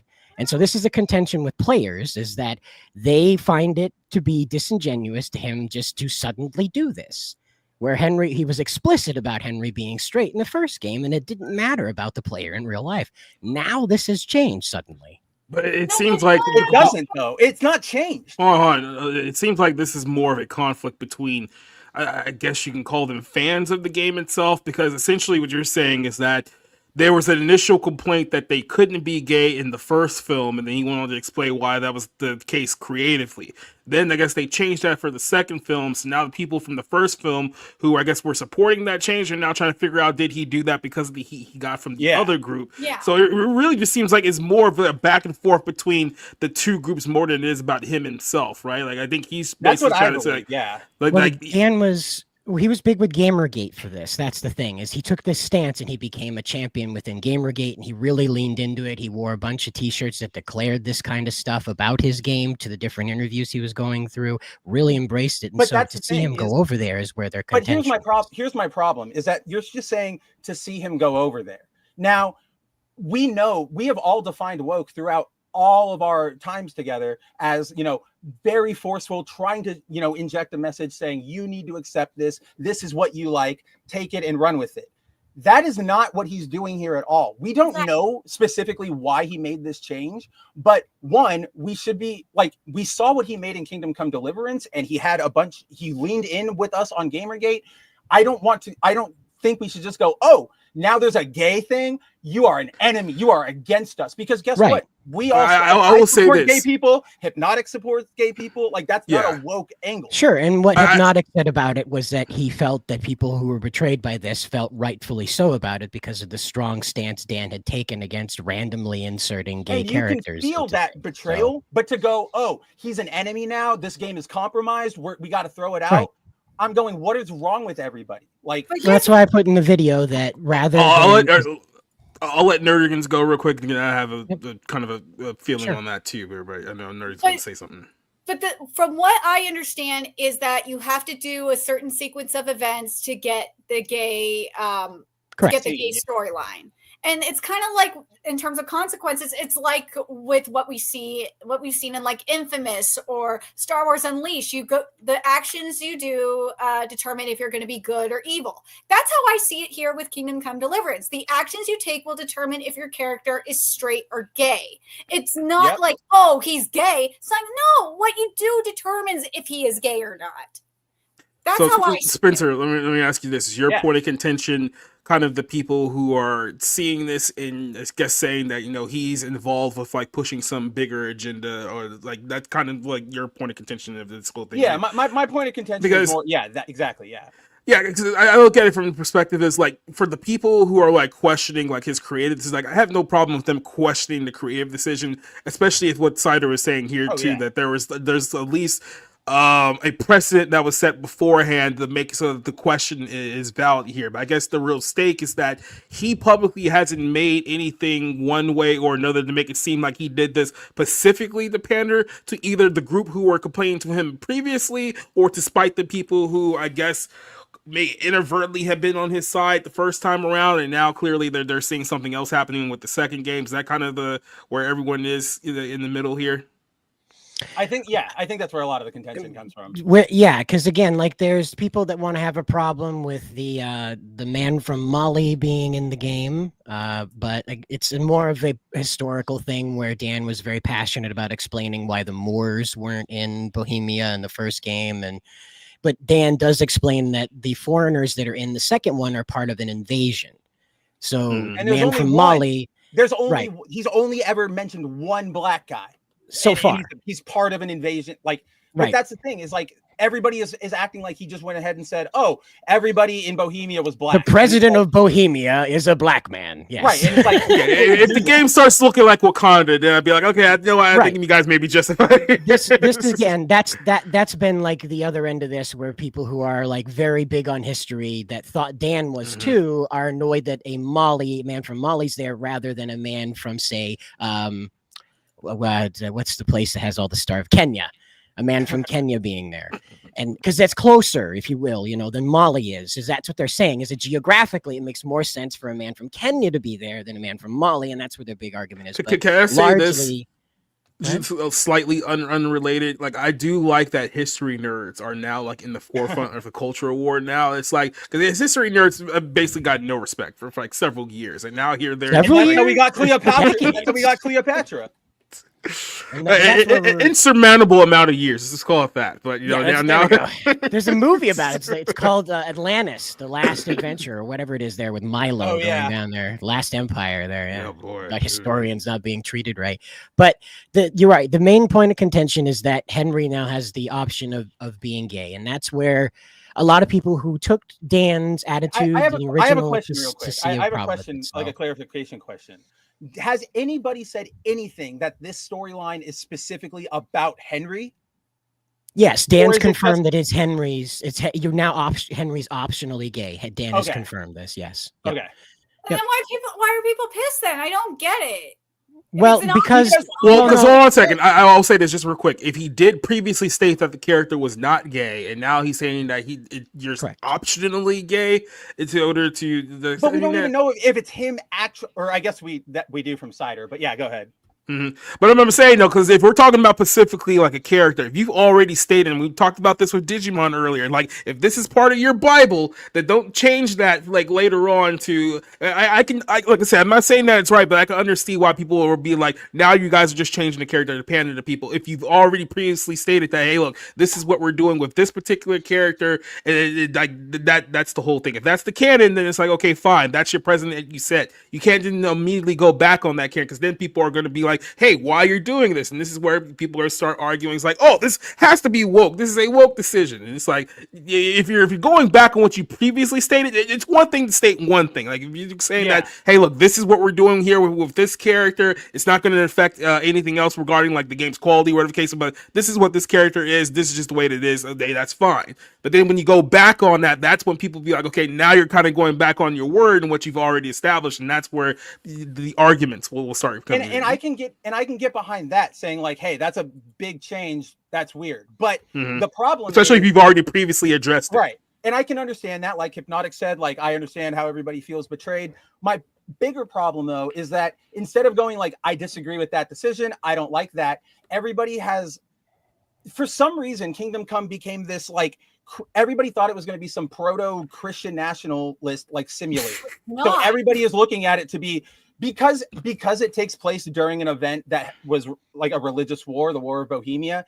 A lot of people went, oh, this is going to be a super religious game and a Christian game, even though the very first one was never like that, right? And so a lot of people are going, now they hear the word gay, and regardless of context, they're gonna go, you're fucking. I was gonna say that too. Like, I know it's such a low hanging fruit, but let's be honest. If we're talking about in the Catholic context here, probably not the hill to die on to complain about the gay characters in the conflict of the Roman Catholic. I get it. I'm just saying it's low hanging fruit. It's low hanging fruit, but damn it, I'm gonna slap it because it's the exact same. It is the exact same. Crap. They're literally just acting like the leftists because they.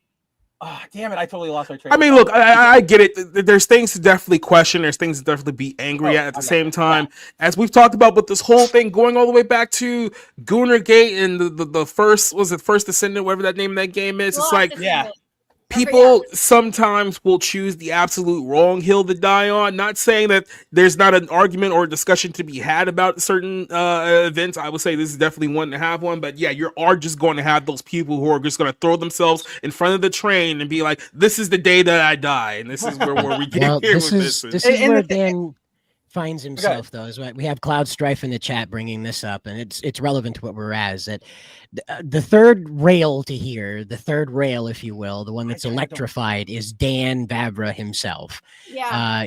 You want to talk about a fella that doesn't PR well?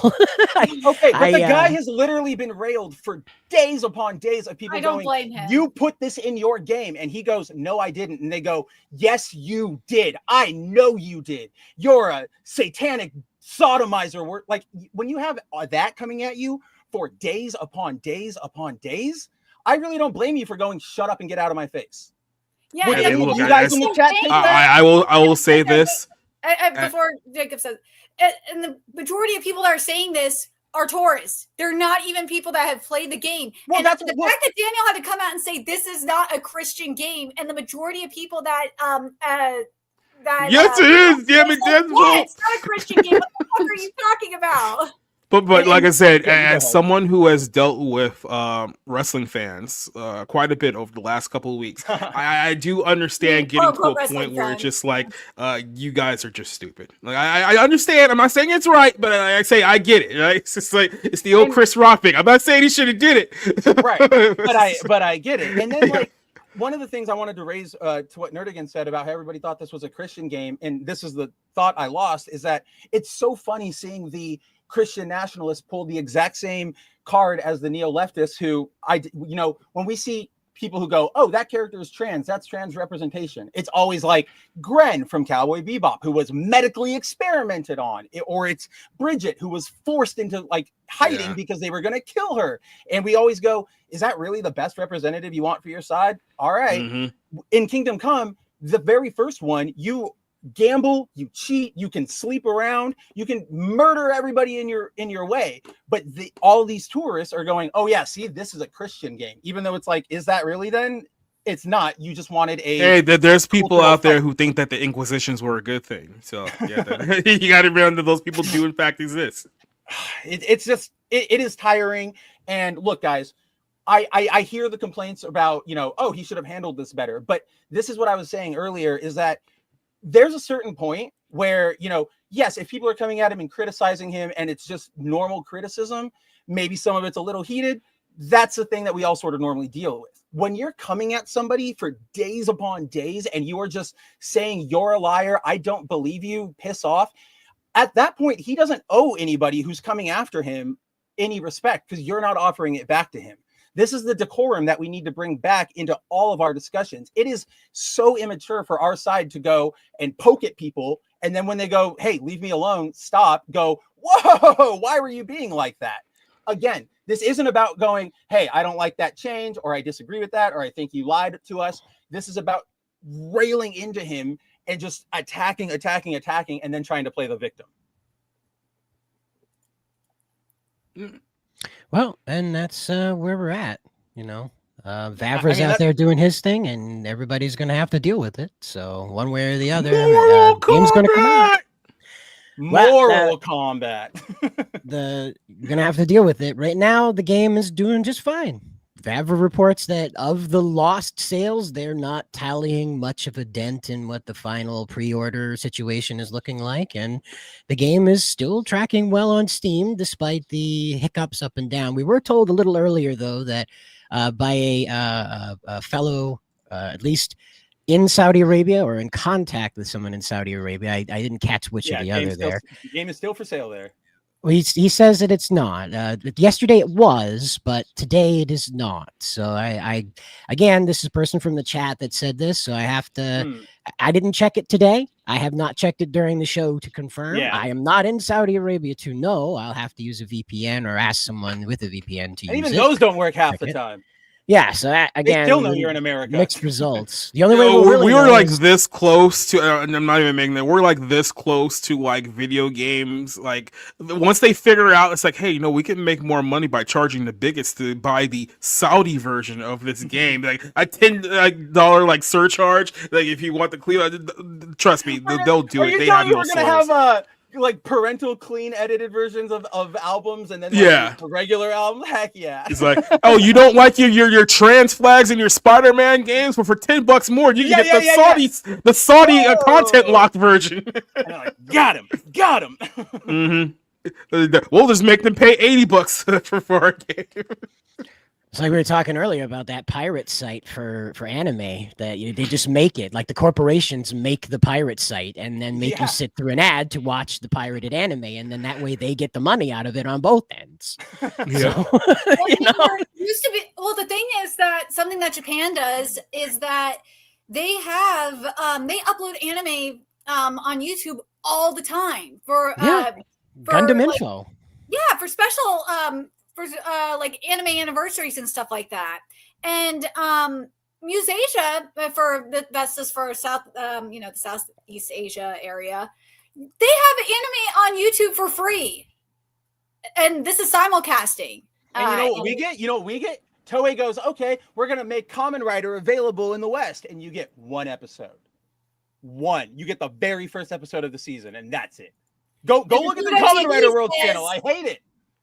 And then Pluto TV says, well, we have a full channel and you can watch it. And then Tubi says we have all the Power Rangers. So does Pluto, and they live stream it too. But speaking of Tubi is actually going to have the Super Bowl available live stream. How do they afford that? I don't know, but they did. I saw it on Deadline the other day. How I guess they make money via ads. That is a bizarre thing to me. That's like I saw some report earlier today where that show Severance.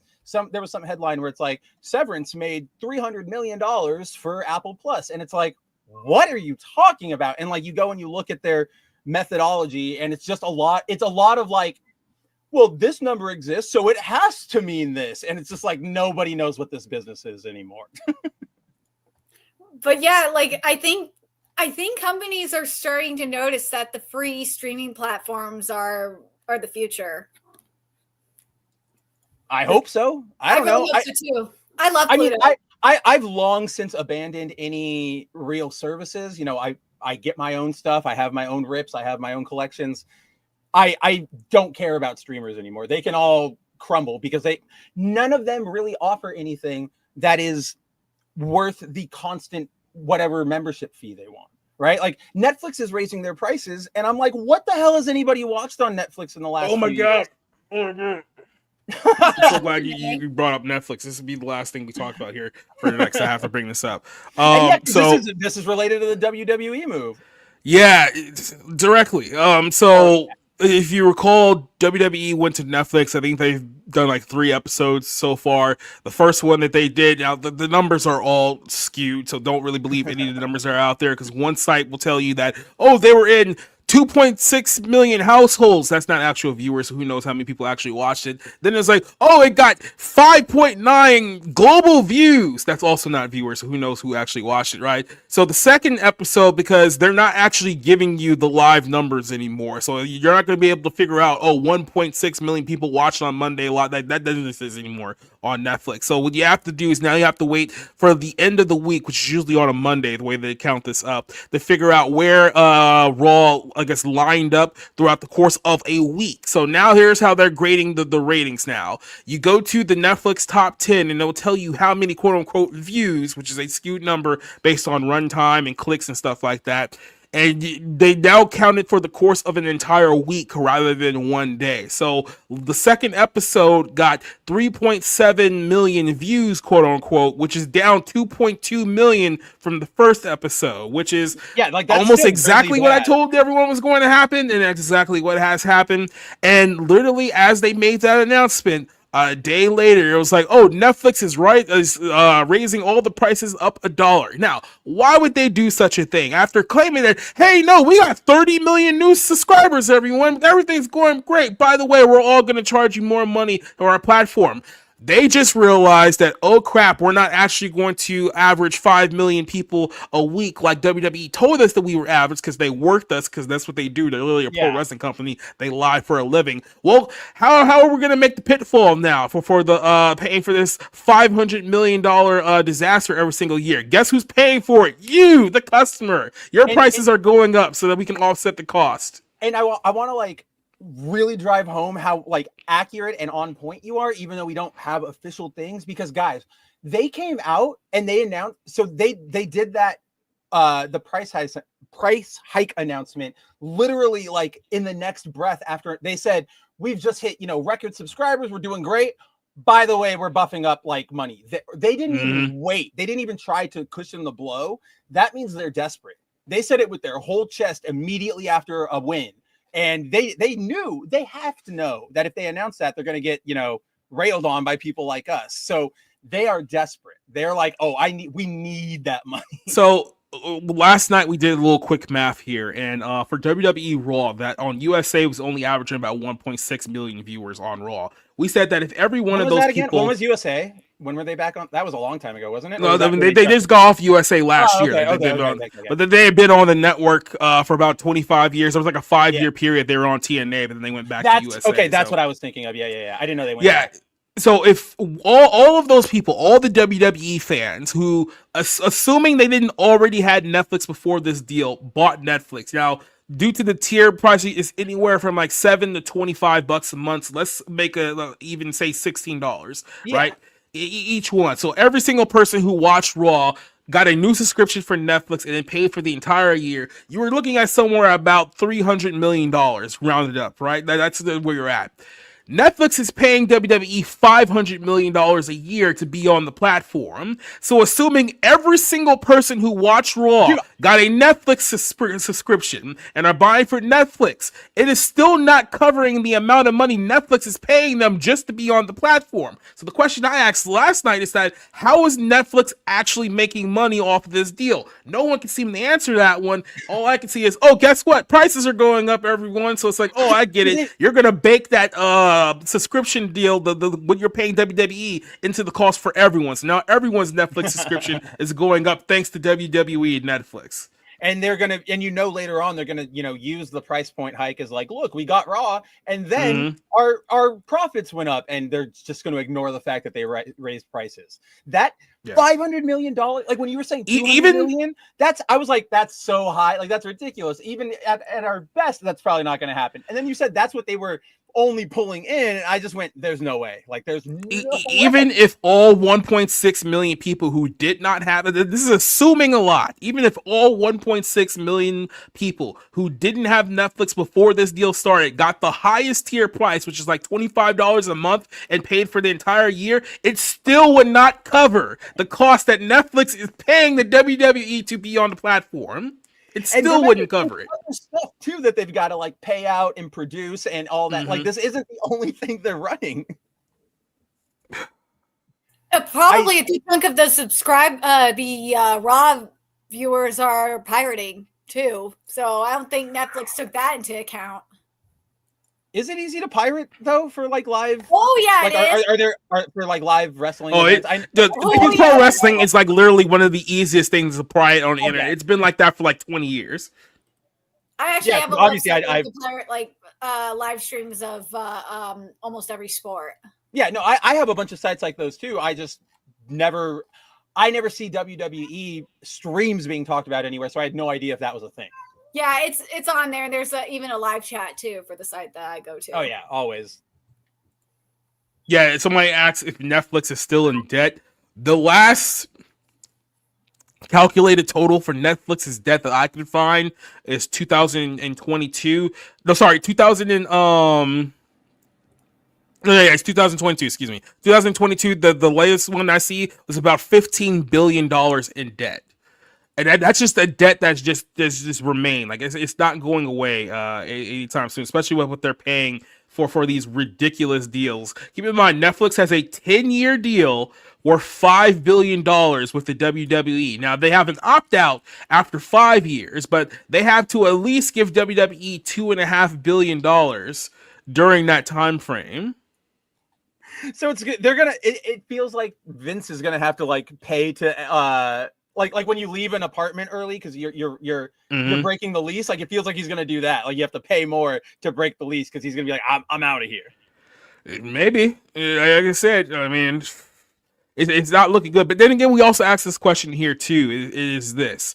If WWE doesn't flame out on Netflix, and like I said, it's already been 1 week, and they're already down 2.2 million views where they were the first episode. You've been they're only a lot of copium on Twitter these past few days. Yeah, and keep in mind, they're only ranking at the top 4 shows on Netflix being a live weekly program. They're only number 4, so that's also not a good sign. But, you know, assuming that this thing flames out and Netflix says we're not spending all this money, we're out, where does WWE go from there? Because they would have flamed out on Fox. They would have flamed out on Netflix. Like, if they flame out on Netflix, word's going to start getting around that, okay, look, here's what they're going to do. Every 5 years, they do this circus routine where they take us to LA to put Macaulay Culkin and Topanga from Air Boy Meets World in the front row. And everyone thinks that this whole show's a big deal. And then we end up losing $200 million when it's all said and done. At some point, people are going to have to like catch on that, oh, they're working us. This thing is not going to work out long term. Where are they going to go from there? And media rights deals, quite literally, the entire reason that they're in business right now. You take away media rights, they're screwed. Like they're big time screwed. Do they just go make their own? Even though I think they wouldn't have enough money to do it. Network. Oh, I mean, they lost a lot of money just trying to put the WWE network together. So and the network's not even a thing anymore. I guess AEW would just clean up because I feel like if this fails, well, logically from what you're saying, AEW done, right? AEW is its own thing, right? They're having a lot of problems. I know.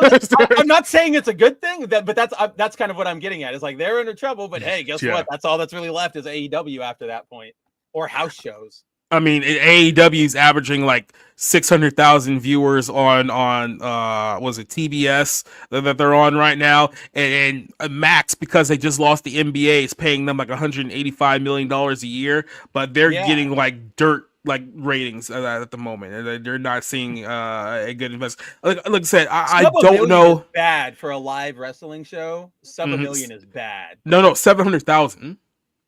No, sub 7 is what I'm. Oh yeah, exactly. Yeah. But like as I said, it's like I don't understand how. It has to be that there's people in these companies who are marks too. It's like, oh yeah, I like CM Punk, I like Roman Reigns. This is great. It's like, do you guys not understand that this is a medium that has been bleeding viewers for like 23 years now? Do you guys not understand that no one's actually watching this stuff, and you guys are paying billions of dollars to these companies for dying audiences?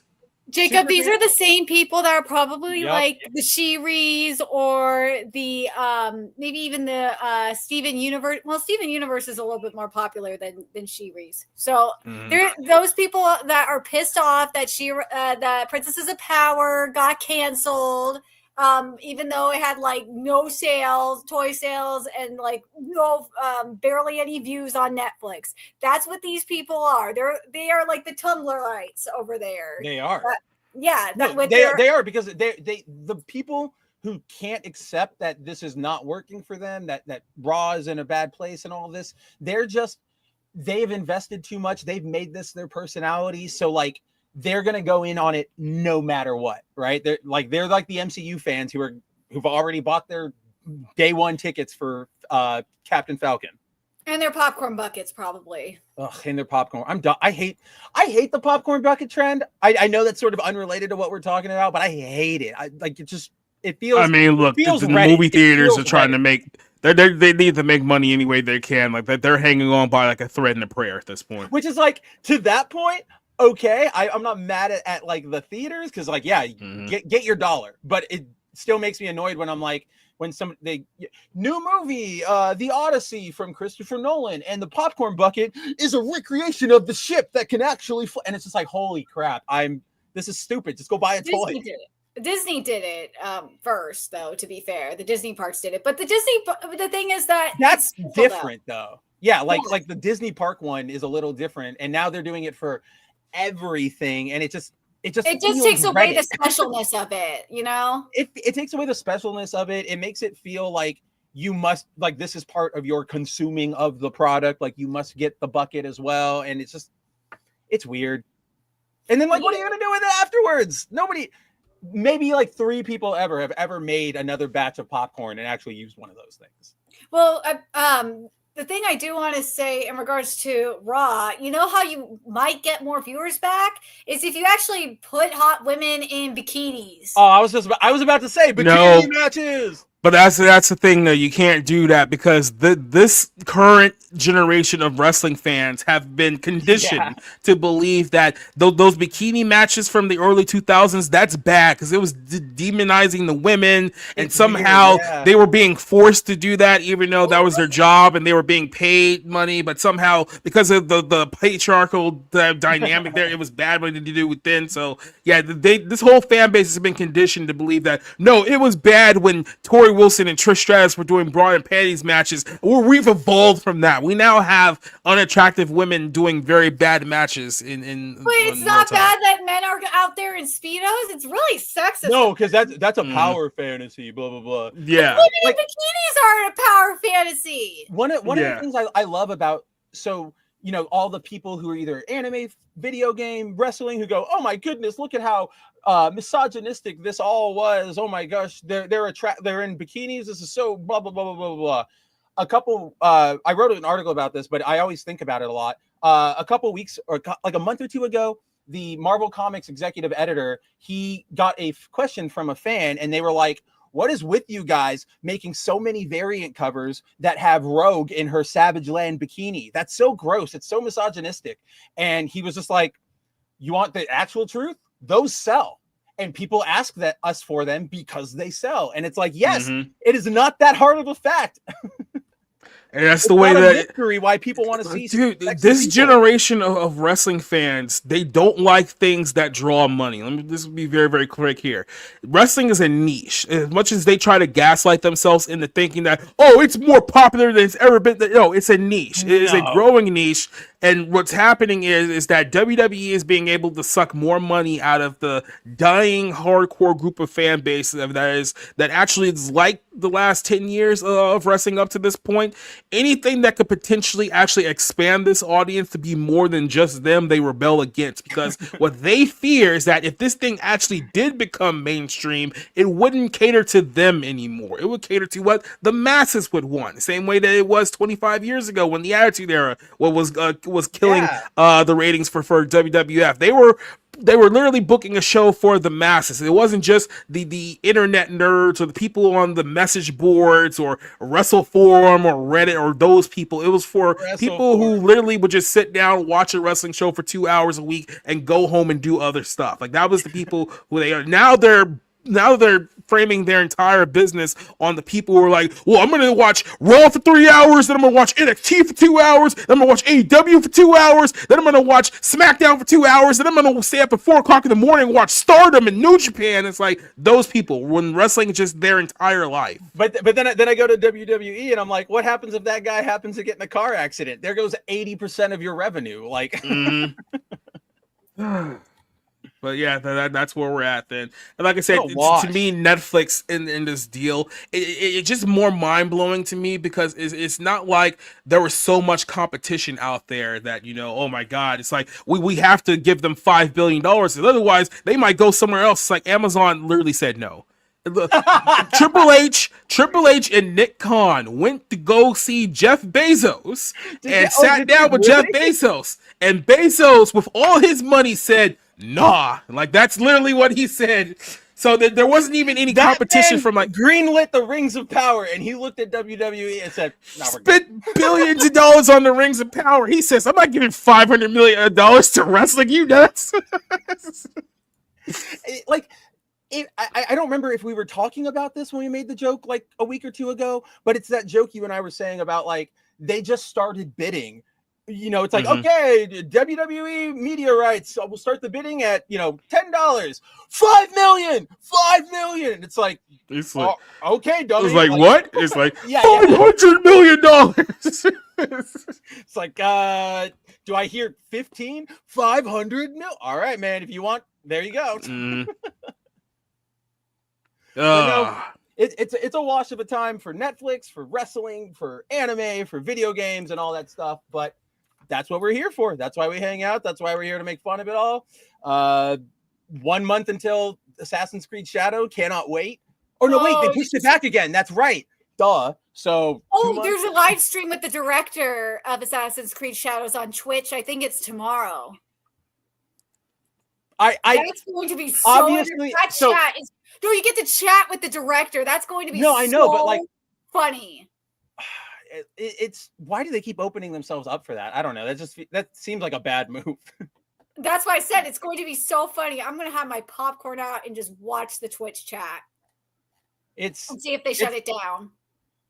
It is they're just continuing to try and push over something we do not want. Just like every wrestler, just like Captain America, Falcon, just like everything else in this stupid pop culture era. Well, but I think that's where we're at. Nerdigan, well, and Nerdigan, seeing as how you're going to be paying attention to this tomorrow, if folks want to, I can't make it do the solo thing.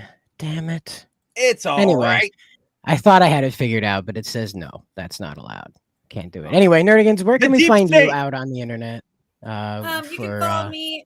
Well, you could follow me on Nerdigans Inc., which is my YouTube channel where I cover anime, manga, and manga, because I did cover Solo Leveling Ragnarok, which is the every time you say that, and it's not you the way you say it, it's how anyone says it. You're just the person I talk to the most who says the word. Anytime you say it, I'm always just like, mama, what are we talking? Like, what are we talking? I know, but I'm always like, mama, what the heck? And you could also, as I mentioned earlier, on my Patreon, patreon.com/packergirl, I am covering anime. I'm covering Dragon Ball Daima in the sub and the dub. The dub is very interesting. I'll tell you right now, Stephanie Nadolny, it's good to hear her again. Kid Vegeta is really good. Goma's English dub voice actor is fantastic. Piccolo is just like, is a huge what the fuck though. Is it? Oh, you mean like Kid Piccolo, right? Yeah, Kid Piccolo's voice actor is just. Because I was gonna be like, isn't it just Sabat? Like what? And I was like, oh yeah, no, because everyone but Goku was recasted. Well, technically Goku's recasted too to Nodani, but I know what you're saying, yeah. But yeah, I really wish they would have gotten Tiffany Vollmer back for Vollmer. That really sucks that we don't have her. And they didn't bring back. Oh, yay! No Real either, and they didn't bring back the original Kid Krillin voice actor either, which really sucks. Oh, I totally forgot we actually did see Kid Krillin. Yeah, that is a little bit of a disappointment, but no Kid either. I guess are they retired? I wonder. Who knows? I don't know. Yeah, no one knows why they didn't bring them back. It's a mystery. But maybe they're just old and tired, Nerdigans. You ever think about that? Then they should dance for us. Mm-hmm. But anyways, maybe they just want to die. But anyways, I'm also covering Red Ranger Isekai, which is mixed for me. But I'm also covering the second seasons of the 100 Girlfriends, which I'm going to be writing an article about the botched localization for the second season.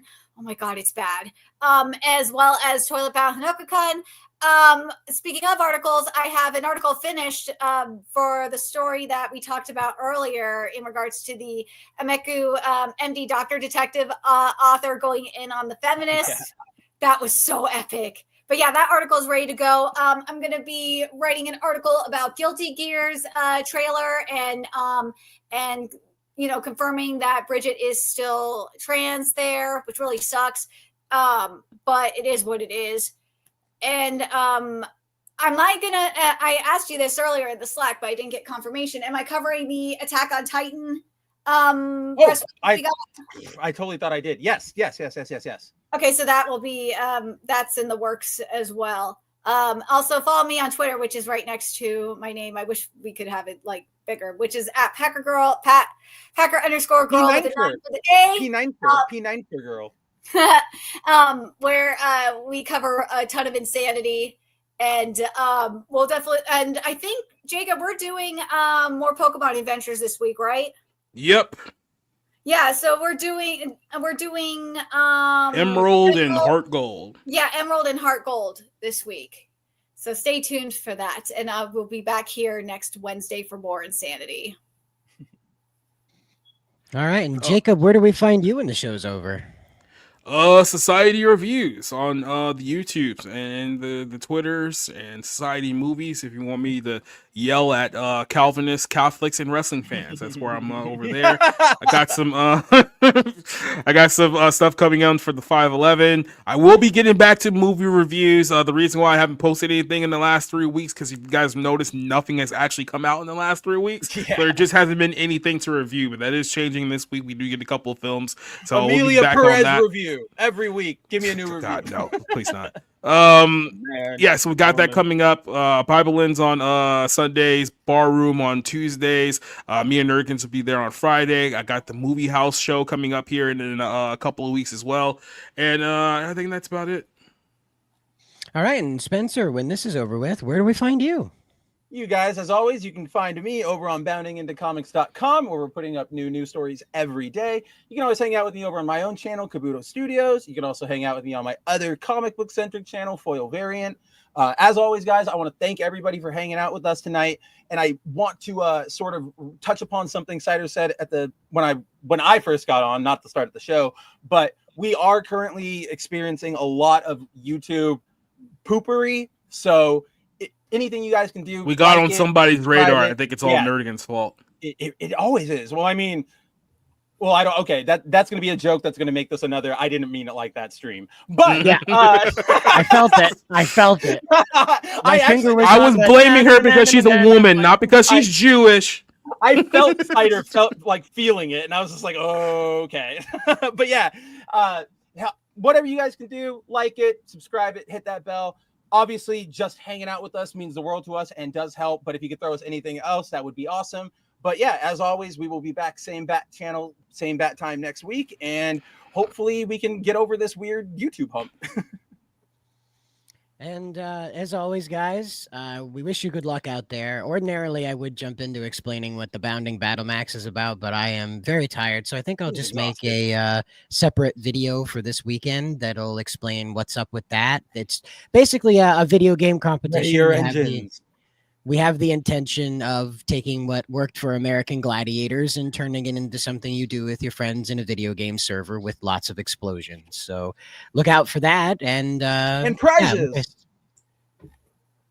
Yeah. Or one prize. Maybe. You're not getting paid, all right? You're not getting paid.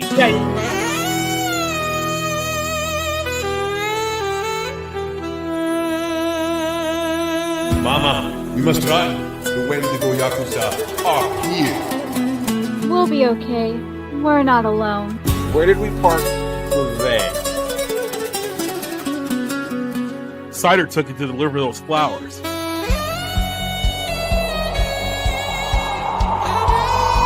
all don't stand a chance.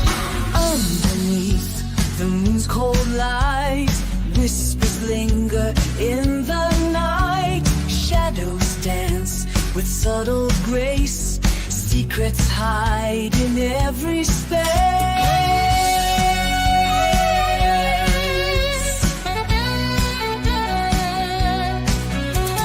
Velvet skies and sapphire dreams. Cities pulse, electric beams. Lonely hearts in shadowed bars.